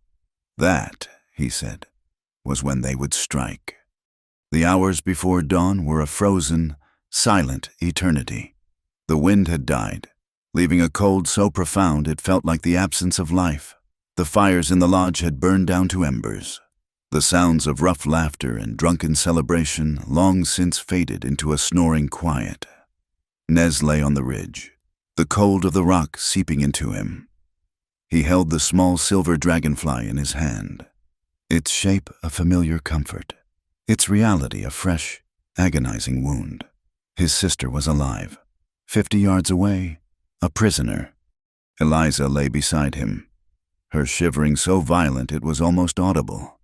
She was not a warrior. She was a seamstress, but she was here, and she had not broken. Beside them, Liang, the miner, was perfectly still, his eyes on the lodge, a man of infinite patience. Nez looked at him. He nodded once. Liang slipped away into the darkness, moving east, toward the far flank of the compound where the horses were kept. He carried one of his waxed powder sticks and a short fuse. They waited. Nez counted his breaths. He watched the 2 guards outside the women's shed. They were pacing, stamping their feet, their rifles slung, their collars turned up. A muffled boom, sharp and sudden, echoed from the far side of the ridge. It was not loud enough to be a full-scale attack, but it was enough to shatter the stillness. It sounded like a rock slide, or a poorly set hunting trap. Shouts rose from the lodge. A light appeared. One of the guards at the shed cursed, looking toward the sound. A foreman yelled from the porch, telling them to check the horse line. The two guards looked at each other, then moved off at a jog, their boots crunching on the gravel, disappearing around the lodge. This was it. Nez moved. He was not a man. He was a shadow detaching itself from the rock. He flowed down the incline, silent, his knife in his hand. He reached the shed door. It was barred by a heavy 2x4 dropped into iron brackets. He put his shoulder to it, but it was solid. He slid his knife into the small gap, trying to find leverage, but it was not enough. A shape appeared beside him. Liang, he had circled back, his diversion a success. He handed Nez a short, heavy steel pry bar. Nez wedged it between the bar and the bracket. He put his entire weight on it. The wood groaned, a high screaming sound in the night. Inside the lodge, a man shouted. A dog barked. Nez ignored it. He heaved again. The iron bracket ripped free from the wall with a splintering crack. The bar fell. He pulled the door open. It was black inside, the air thick with the smell of straw and fear. Ashki, his voice was a bare whisper. A shape rose from the floor. His sister. He saw the faint outline of her face, the glint of her eyes. She moved toward him. She did not make a sound. She put her hand on his chest, and for a moment, 10 years collapsed. He saw the tears shining on her face. He grabbed her arm to pull her out, but she resisted. She held up a hand, a sharp gesture. Stop! She pointed into the darkest corner of the shed. Nez squinted, his eyes adjusting. He saw another woman huddled in the straw, her arms wrapped around a small, still bundle. A child? A baby. Sleeping. Ashki's eyes met his. Her meaning was clear. They could not run. They could not make a sound. The child would cry. The rescue had just failed. And then, a new sound. A horse, approaching at a fast walk. A single rider. Eliza, who was keeping watch near the lodge corner, flattened herself against the wall. A man rode into the yard, dismounting with the casual air of an invited guest. It was Thomas Gray. He was carrying a leather satchel. He was here, in the hour before dawn, to deliver the final coded messages and payments to the coyote buyer, his part in the transaction complete. He adjusted his new suit, brushed dust from his shoulder, and walked straight toward the lodge. He was 10 feet from Eliza when he saw her. His face, arrogant and pleased, froze. His mouth opened. Miss Mayhew, what in the... He was about to yell. He knew instantly that her presence meant disaster. Eliza moved faster than he could have imagined. She did not scream or run. She lunged, not at him, but at the satchel in his hand. She ripped it from his grasp. She was not the target. The proof was... She hissed his name. Thomas, you are a dead man! She dragged him, stumbling, back into the shadows, toward a small tool shed where Liang had reappeared. Thomas, utterly bewildered, found himself shoved into the dark space. Liang was there, blocking the door. In one hand, he held his last stick of powder. In the other, a coil of fuse. What is this? Thomas stammered. His bravado gone. What is happening? Eliza held up the satchel. She knew what was inside. Carbon copies of his transmissions, the code book, the last link. She told him he was a fool. She said they knew everything. The bank, the names, the sales. She stepped close, her face inches from his, her voice a cold whisper. You are going to help us, Thomas, or you are going to be a terrible, tragic accident. This whole lodge is full of Crowther's blasting supplies. It would be a shame if a spark found its way to them. Liang, his face impassive, calmly draped the green fuse over Thomas Gray's shoulder, letting it rest against his neck. Thomas began to shake, his eyes wide with terror. He looked at the powder, at Eliza's relentless face. What do you want? The lodge, Eliza said. Crowther has a private telegraph line. You are going to get us inside, and you are going to send a message." To whom he whispered, "To the federal marshal in Albuquerque, to the Santa Fe newspaper. You are going to send them everything. The names, the bank, the Blue Canyon contract. You are going to tell them that Silas Crowther and an agent from the Bank of New Arcadian are at this lodge, right now, with 5 stolen women." Tomas stared, his mind collapsing. This was impossible. He told her they would kill him. Eliza said she would kill him first. She gave him the choice. Help her, and maybe the marshal would see him as a witness. Refuse, and he would be nothing but ash. Tomas looked at the fuse. He nodded. His entire body sagged. He would do it. The lodge was still. The diversion had been forgotten. The shouting died down. The 3 of them moved like ghosts. Tomas led them to a back door, a pantry, and into the main room. It was empty, stale with cigar smoke and spilled whiskey. They found the office, a small, dark room with a desk, and on the desk, a brass telegraph key. Tomas sat, his hands shaking so badly he could barely grip the key. Eliza stood over him, the carbon copies from his own satchel in her hand. "Send this," she ordered. He began to tap. The sound was tiny, a metallic click, click, click in the vast silence. It felt as loud as a hammer blow. He sent the emergency call. He identified himself, and then, reading from his own damning notes, he began to transmit. He sent the names. He sent the bank. He sent the location. He sent the words Blue Canyon contract. A sound came from the hallway, a heavy, drunken footstep. A foreman, his shirt undone, appeared in the doorway. He squinted into the dark, his hand on his pistol. What in the blazes? He saw Tomas. He saw Eliza. His eyes went wide. Alarm. He raised his pistol. Liang moved, striking the man's arm with the pry bar. The shot went wild, thundering into the ceiling, raining plaster down on them. The lodge exploded. Shouts, running boots, the metallic click of rifles being levered. Crowther's voice roared above it all. "Find them!" Eliza, Tomas, and Liang ran, bolting from the office, back toward the pantry. They burst out into the yard just as Nez was trying to move the women from the shed. The compound was flooded with light as men lit lanterns, their faces pale and furious. They were surrounded. And then a new voice cut through the chaos, a voice of authority. "Crowther, stand down."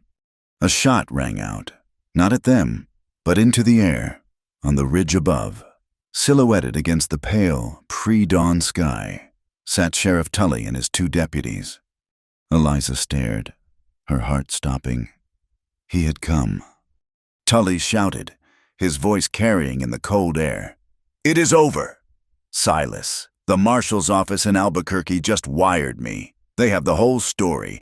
They have the bank. They have the contracts. They are writing." For a moment, there was a terrible silence. Crowther stood on the porch, a massive, dark shape, his face unreadable. Then he laughed, a low, ugly sound. He told the sheriff he was a fool. He said the marshal was 2 days away. He told his men to kill them all. The world erupted into gunfire, and the sky opened, as if in judgment. A sudden, violent storm of ice began to fall. Hailstones, hard as bullets, pounded the ground. The men, the roofs. It was chaos. Men were yelling, slipping on the ice, firing at shadows. Nez saw a foreman level his rifle at the shed door, where Sister Magdalena was now pulling the women out. Nez fired from his hip. His shot was true. It struck the foreman's rifle, spinning it from his grasp. Abel Ortega and the 2 Dine shepherds, Hosteen and Kla, opened fire from the rocks above, their shots pinning down the guards on the roof. Eliza saw 2 men rushing them from the side. She grabbed a heavy oil lantern from the porch wall and hurled it at their feet. The glass shattered. The oil ignited with a whoosh, a wall of fire springing up, cutting them off. Nez was at the shed. Now he yelled. He grabbed the small, sleeping child from the terrified woman, bundling the small form against his chest. Ashki, his sister, was no longer a victim. She grabbed the other women, her voice sharp. To the rocks, move! Sister Magdalena led them, her black skirts flying, scrambling toward the draw where Abel had the horses. Abel himself stayed behind, his rifle cracking, covering their retreat. They were almost there, almost at the dark fissure in the rocks that led to safety. A horse thundered out of the darkness, cutting them off. It was the coyote buyer, the man from the bank. His face was a mask of cold fury. His investment, his entire operation, turning to ash. He raised his pistol. He did not aim at Nez, he aimed at Eliza, the one who had started it all. Nez saw it. He shouted her name. He threw himself sideways, shoving her with all his strength. Eliza tumbled, falling hard onto the icy rocks. Nez took the bullet. The impact was a massive, stunning blow to his chest, throwing him back against the canyon wall. He felt a sharp, metallic crack, a searing pain, and then nothing. He slid to the ground. Eliza screamed his name. The coyote buyer tried to aim again, but a shot from Abel's rifle, and another from Tully's, struck the rock above his head, sending fragments stinging his face. His horse reared, terrified, and the man wheeled it, vanishing into the driving hail. Eliza scrambled to Nez. He was on the ground, his eyes closed. She put her hands on his chest, expecting to feel the warm rush of blood. He groaned, his eyes fluttering open. He gasped for air, his hand weakly going to his shirt. He pulled his hand away. It was clean. He reached inside his torn shirt and fumbled, pulling out the naja, his mother's silver necklace. It was ruined. A deep, ugly groove was carved across the crescent. The silver warped and bent, but it had held. It had stopped the bullet. It had saved his life. Ashki was at his side, helping him up. He was bruised, his ribs on fire, but he was alive. Abel's voice called from the darkness. This way, hurry! The hailstorm was turning to a driving, icy rain. Lightning split the sky, a brilliant, terrifying flash. In its light, Eliza saw the path down into the deep canyon, toward Monument Wash, and in the flash, she also saw, far above them, the furious, hate-filled face of Silas Crowther, trapped on the ridge, watching them escape. The night was a long fall into a cold, dark river. They moved through the remnants of the hailstorm, the ground slick with ice, the air clinging to their skin like a wet shroud. Nez walked with a burning fire in his chest. The naja had stopped the bullet, but the force of the impact had been like a hammer blow. Every breath was a sharp, searing pain, and the old, puckered scar on his throat felt tight, as if the rope were still there, a phantom memory of a past death reaching for a new one. Eliza walked beside him. She had tried to offer him a bandage, but there was no blood, only a deep, spreading bruise. She was numb, moving by sheer will, her mind replaying the sight of the pistol, the orange flash, the way Nez had thrown himself in front of her. He had not hesitated. He had simply acted. A shield of flesh and bone and silver. Sister Magdalena moved among the small group of rescued women, her voice low and calm, a prayer in the darkness. She had given the smallest woman her own mule to ride. The child, a little boy, was awake now, but not crying. He was wrapped in a dry blanket from Abel's pack, his eyes wide and dark, watching the world with a silent, profound shock. Ashki, Nez's sister, moved with a purpose that was both fierce and weary. She helped the other women, her presence a silent, solid anchor. She had survived 10 years in the dark, and she was not going to fall in the last few miles. Abel Ortega and the 2 young shepherds, Hosteen and Kla, scouted the flanks, their rifles ready. Sheriff Tully and his 2 deputies, grim-faced and quiet, covered their rear. They were a small, ragged army of survivors, united by the gunfire, moving through a land that offered no comfort. Dawn came not as a light, but as a slow, painful dilution of the darkness. A cold, gray mist hung in the air, revealing a world of wet stone and sodden earth. The sky was the color of old ash. They reached the mouth of the canyon and saw it. Cutthroat Bridge. It spanned the arroyo where the mail coach had been destroyed, the place where Eliza's secrets and Nez's hunt had first collided. The bridge was their only path back to Red Mesa, their only way across the deep, rocky wash. It was the beginning, and it would be the end. Nez stopped. He held up a hand.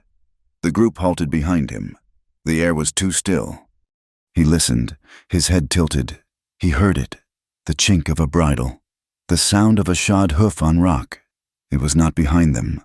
It was ahead, on the far side of the bridge. He looked back. Tully and his deputies had heard it too, pulling their horses around, their rifles coming up. The sound was behind them now, as well.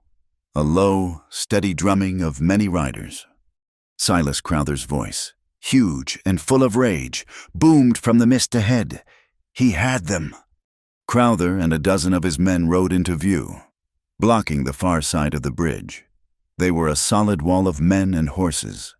At the same moment, the rear guard, another 10 riders, thundered up the canyon, trapping the small group on the narrow bank. It was a pincer, perfectly executed.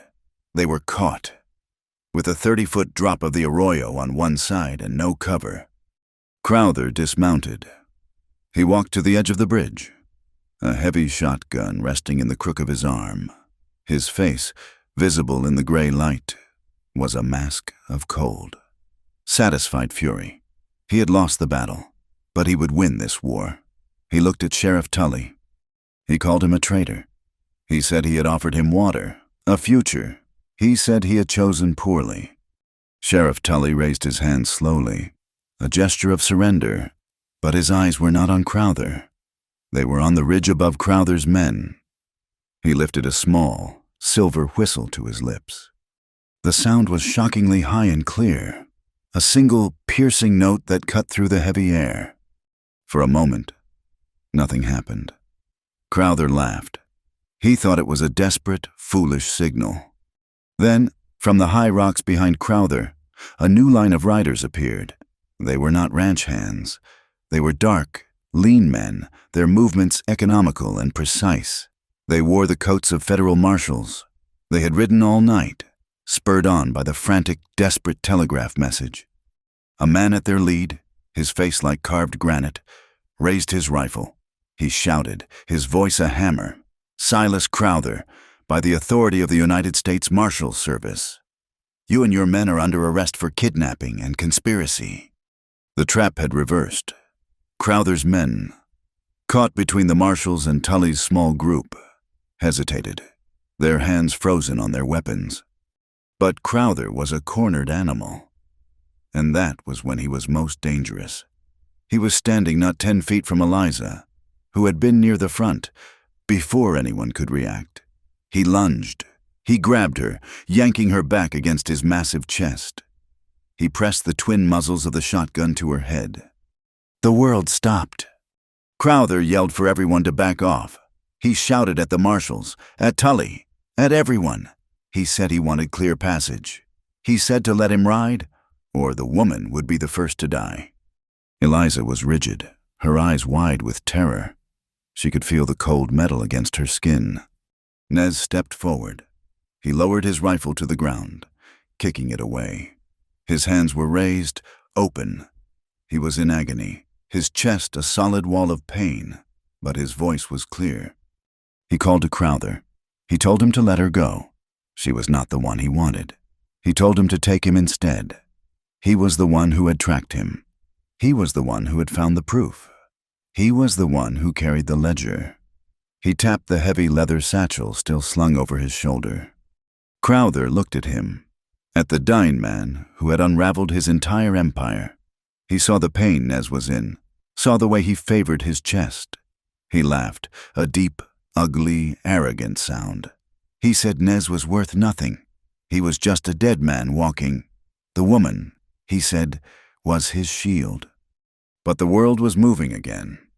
In the moment of the standoff, 2 people had vanished. Ashki, Nez's sister, had faded back, her bare feet making no sound on the rocks. She had seen one of Crowther's supply wagons, pulled up near the bridge abutment. It was loaded with supplies for the chase, and on it, a cask of whiskey. Jostled in the hard ride, had sprung a leak. A dark, potent stain was spreading on the wagon bed. Ashki moved toward it, pulling a small flint and steel from the pouch at her belt. She was a survivor. She knew how to make fire. At the same moment, Liang, the miner, had slipped under the bridge. He had his last stick of blasting powder. He had his slow fuse. He was a man of precision. He knew the weak points of any structure. Ashki struck the steel. A small shower of sparks. One caught the dry wood. A tiny, hungry flame licked at the puddle of spilled alcohol. With a sound like a giant's roar, the wagon exploded. A ball of blue and orange flame erupted, engulfing the rear guard of Crowther's men. Horses screamed and reared. Men were thrown, their clothes on fire. It was chaos. And in that precise, deafening moment of distraction, the bridge itself heaved. Liang's charge detonated. It was not a huge explosion, but a perfect one. It tore the central supports from the far side of the span, with a groan of tortured timber. The entire far half of Cutthroat Bridge tore loose and collapsed into the arroyo below. Taking 3 of Crowther's men with it, the path was cut.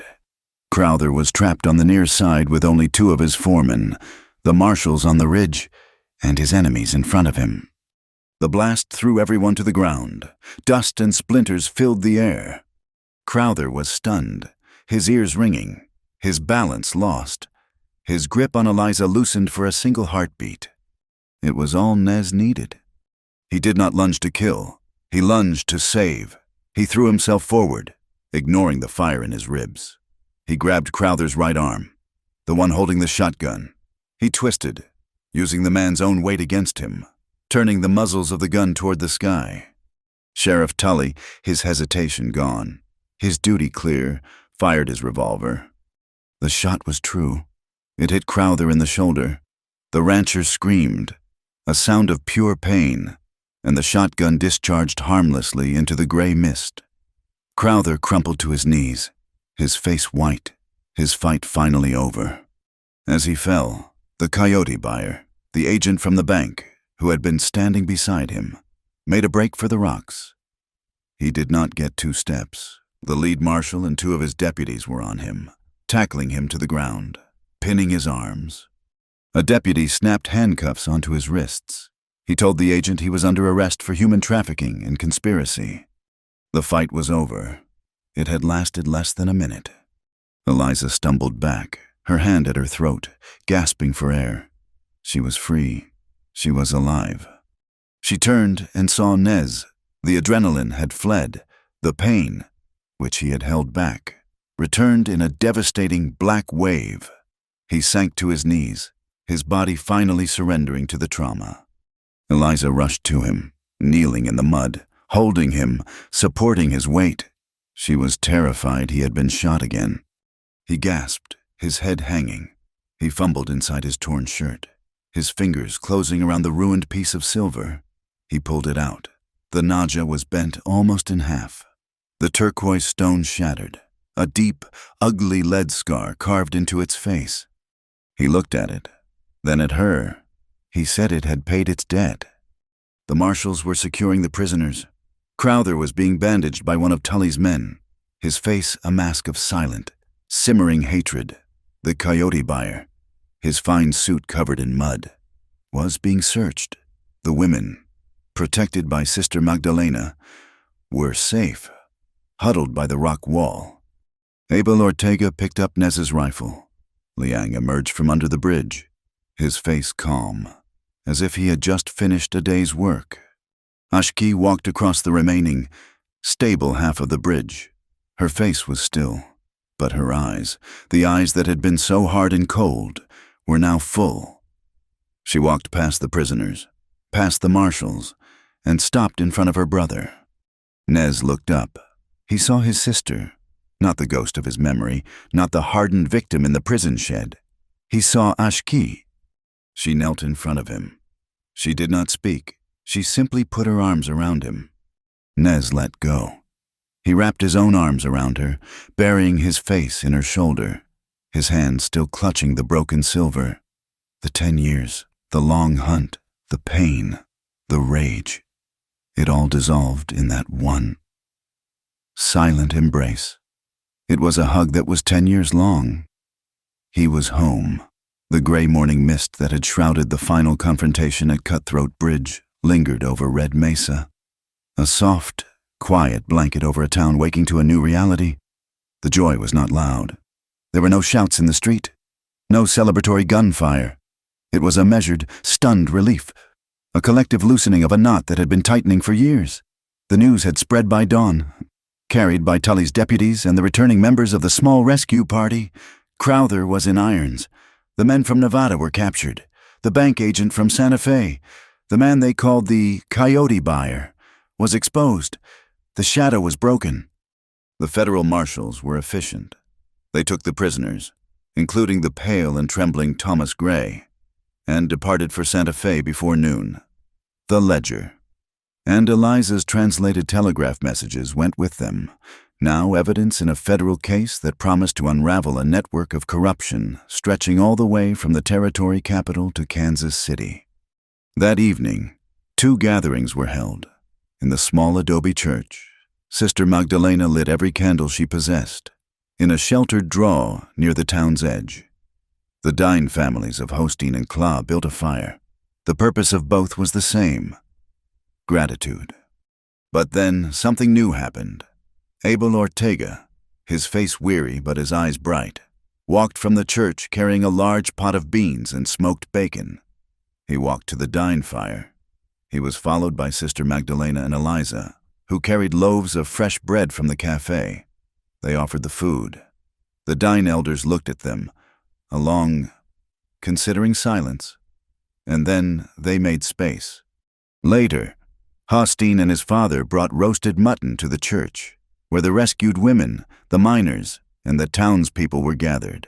The 2 communities, separated for so long by suspicion and the hard lines of Crowther's fences, sat together.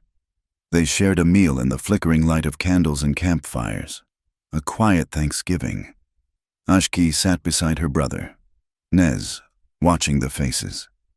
She did not speak, but she ate, a small, profound act of peace. The following day, the reckoning began. Sheriff Tully stood on the boardwalk in front of his office. He had called no formal meeting, but the town gathered. His face was gray, his eyes heavy. He spoke, his voice not loud, but clear in the still air. He did not make excuses. He told them he had been a coward.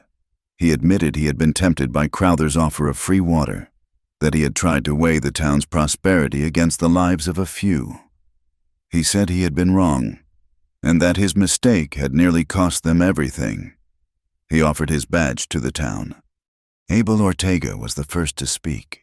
He said the town did not need a new sheriff. It needed this one, the one who had finally made the right choice.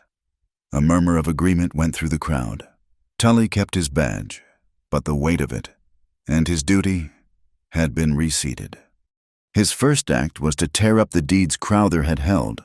He declared the main well and the springs in the high country to be the public property of Red Mesa and all the people of the valley, for all time. He then proposed the creation of a town water board, its members to be elected, to ensure fair distribution. The town agreed.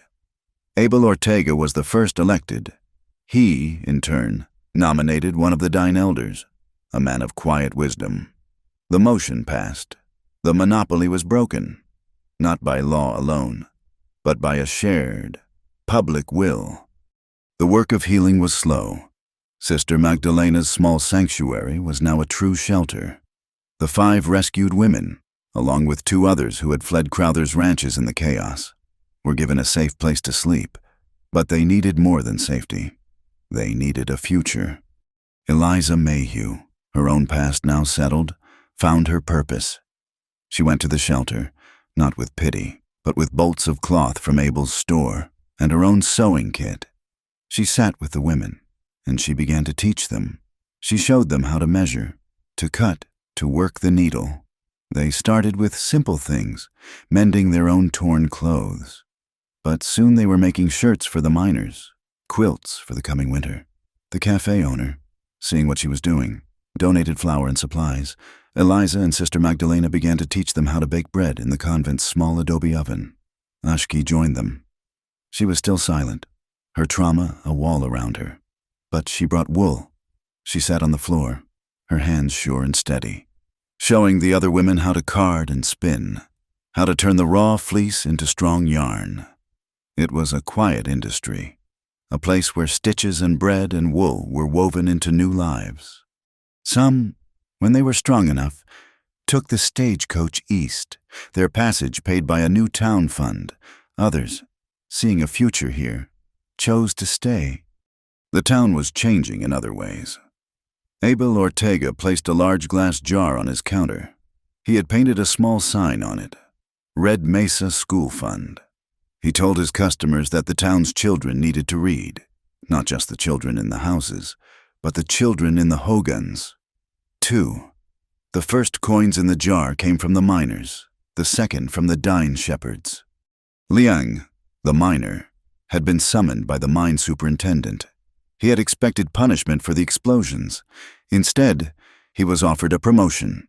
The superintendent, having heard the full story from Sheriff Tully, understood that Liang's precise work had saved the town, not endangered it. He was made the new safety foreman, tasked with making the deep, dangerous tunnels secure for all the men who worked them. Liang accepted with a simple, dignified nod. Weeks passed. The land healed from the storm, and the people with it. One clear, cold afternoon. Nez rode out from town. Ashki rode beside him. They did not speak. They rode east, toward the lands that had once been their families. They dismounted at the foot of a small hill, a place marked by a few low, respectful piles of stone. Their ancestors were buried here. They sat for a long time, the vast, silent sky above them. Nez reached into his shirt. He pulled out the naja. He had spent hours with a hammer and a piece of steel, carefully, patiently, straightening the bent silver. It was not the same. The crescent was flat, the surface marred by deep, ugly scratches and the scar from the bullet. The turquoise stone was gone, the setting empty. He held it out to Ashki. He told her it had saved him. She took it, her calloused fingers tracing the scarred metal. She looked at it, her eyes seeing not the damage, but the history. She told him their mother had not worn it for protection. She had worn it as a promise to hold the family, the land, the way of life, in balance. She handed it back to him. She said he had kept that promise. Nez looked at the ruined, remade piece of silver. It was no longer a charm against the past. It was a pledge to the future. He slipped the leather cord back over his head. When Eliza returned to the cafe that evening, a letter was waiting for her. The postmark was from Kansas City. Her hands trembled as she opened it in the privacy of her small room. It was from a law firm. She read the words, her eyes filling with tears. The banker, her former employer, had been indicted. The federal investigation, which had started with the coyote buyer in Santa Fe, had spread, uncovering the deep roots of the conspiracy. Her name had been mentioned in the bank's correspondence, the testimony she had given to the federal marshals, detailing her time as his secretary, had been used. She was no longer a fugitive, no longer accused of theft. Her name was cleared. The letter mentioned a small sum of money, to be wired to her as compensation for her wrongful dismissal. It was not a fortune, but it was justice. It was an end. She folded the letter. the paper crinkling in her steady hand. She was free. The following week, Nez began to work on the bridge, Cutthroat Bridge. It was a broken mouth, a symbol of the town's isolation. The wound had to be mended. He did not work alone. Liang came, with his knowledge of engineering and stress. Abel brought wagons of new timber, purchased with funds from the mine. Hosteen and Kla, and other men from their clan, came and worked alongside the miners and ranch hands who had once been their rivals. They were building something more than a bridge. Eliza came every day at noon, her wagon loaded with hot stew, fresh bread, and coffee. She watched Nez. He was not the same man she had met on the stagecoach. The restless, haunted anger was gone. In its place was a deep, quiet strength. He moved with purpose, his hands sure as he set the new beams. He was scarred, like the naja he wore, but he was whole. On the last day, they laid the final planks. The new bridge was wider, stronger, its timbers smelling of fresh-cut pine. It was not a place of ambush anymore. It was a solid, safe passage, connecting the town to the lands beyond.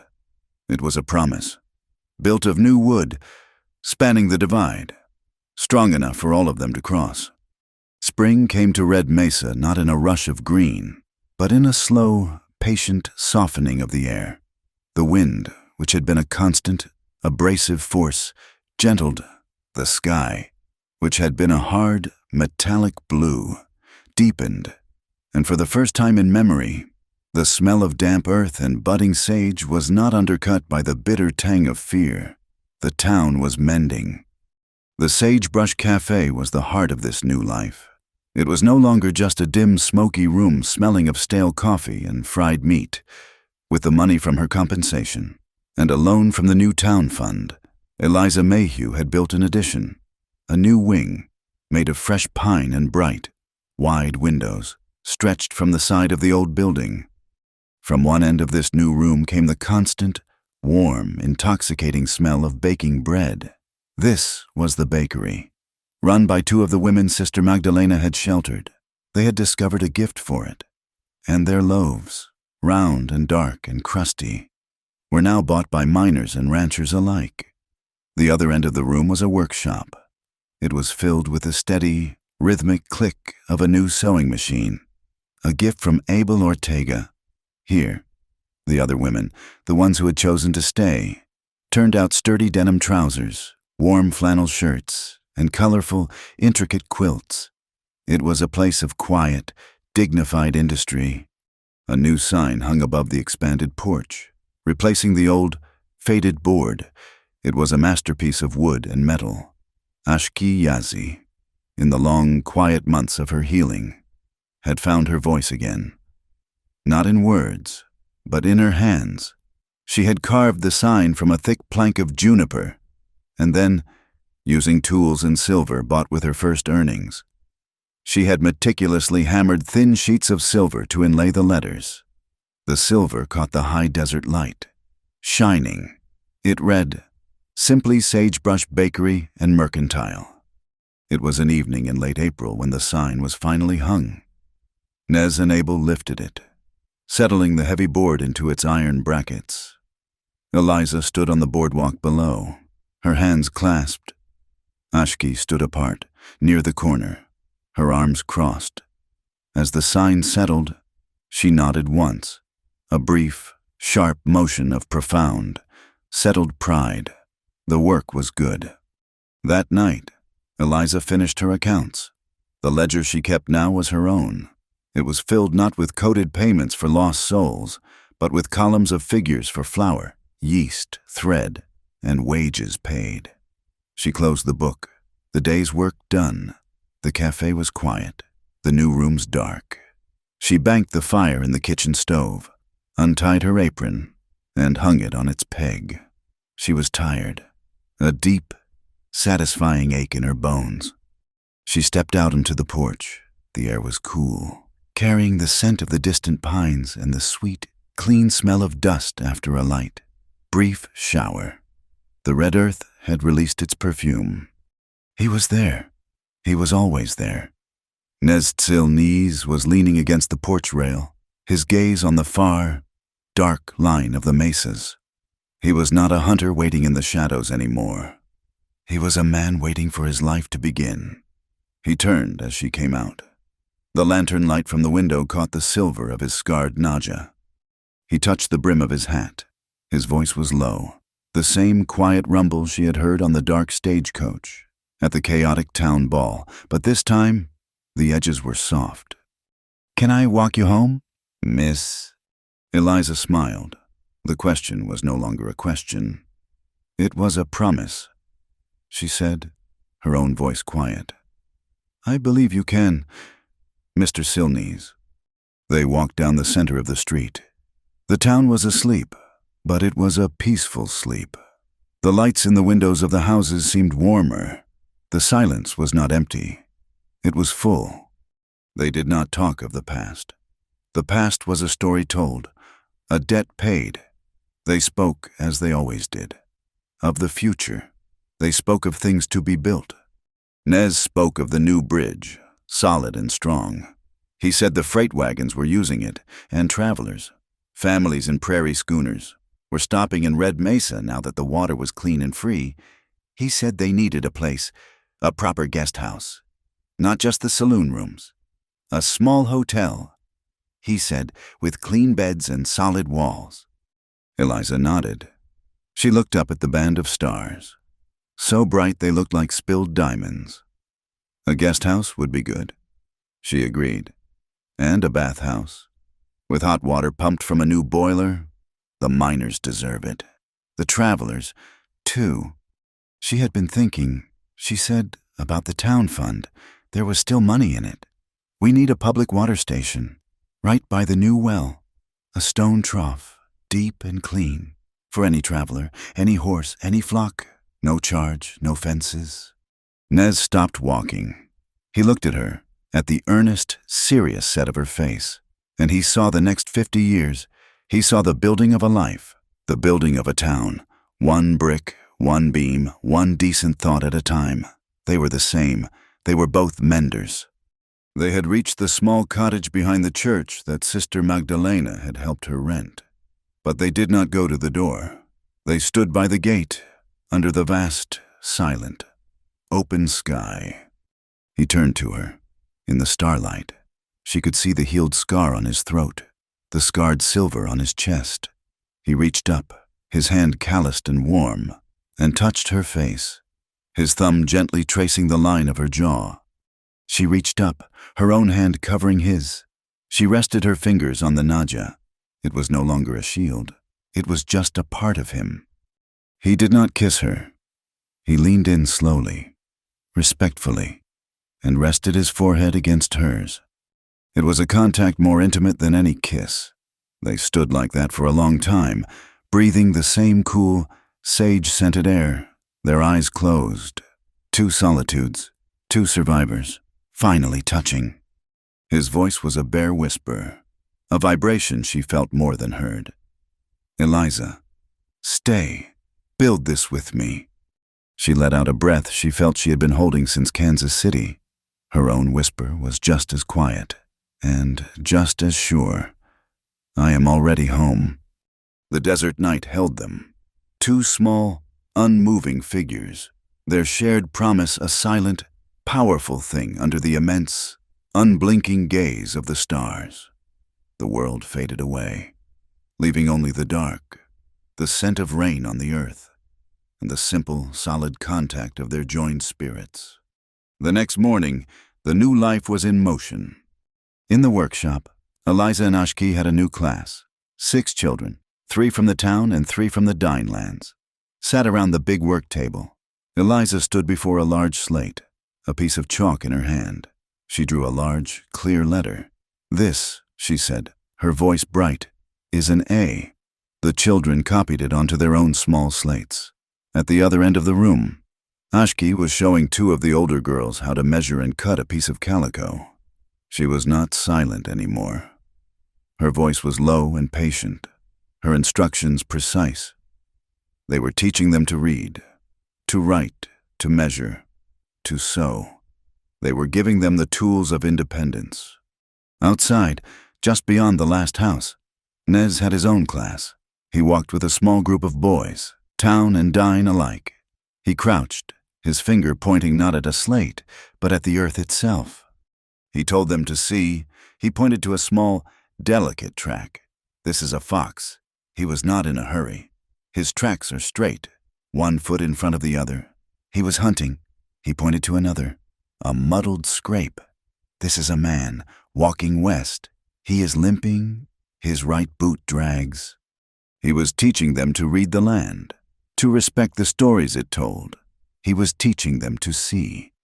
Eliza looked out the window of the workshop. She saw Nez crouched with the boys, his head bent, his hand gesturing to the ground. He looked up, as if he felt her gaze, and saw her at the window, surrounded by the children. Their eyes met across the distance. A slow, quiet smile spread across his face. She smiled back. The two life paths, the weaver and the warrior, the seamstress and the scout, had intersected. They were now one road. Later that week, the stagecoach, the one that now ran reliably over the new bridge, brought a letter. It was for Sheriff Tully. He opened it in the mercantile, in front of Abel and Eliza. It was from the United States Marshal in Santa Fe. The letter was short, the words, "Final." The primary partner of the Bank of New Arcadian, the man who had funded the coyote buyer from his high office, had been found guilty. His assets were seized. The bank's charter was permanently revoked. The last paragraph was the most important. A portion of the seized funds. The letter read, had been granted by the federal court as restitution. The money was being wired to Red Mesa, to be placed in the Public Water and Reconstruction Fund. It was enough to build the guest house, the bathhouse, and the public watering trough, with more to spare. The town decided it needed a marker, not a statue, but a memory. They gathered, all of them, at the Cutthroat Bridge, which no one called by that name anymore. It was just the Red Mesa Bridge. It was a bright, clear afternoon. Abel Ortega, Sheriff Tully, Sister Magdalena, Liang, Ashki, Eliza, and Nez, the rescued women and the townspeople.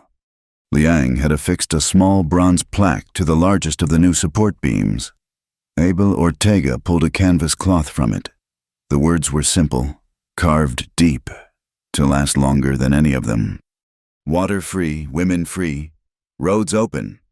That evening, in the new Sagebrush Cafe, the lights were warm.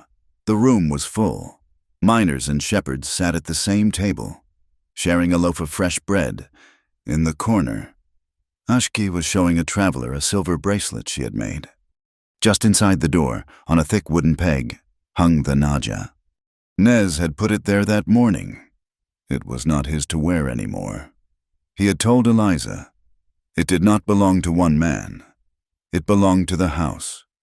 It hung in the warm, yellow light. The silver was scarred. The setting was empty. The deep groove of the bullet was a dark line, a memory of violence.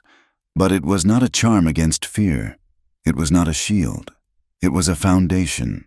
It was the first, flawed, beautiful stone of a new home, a new family, a mark of the hard, bitter, and unbreakable freedom of the West. Thank you so much for listening to our story. We invite you to comment below and let us know where you are listening from, so we can all connect and share our thoughts. Please subscribe to our channel, Wild West Tales.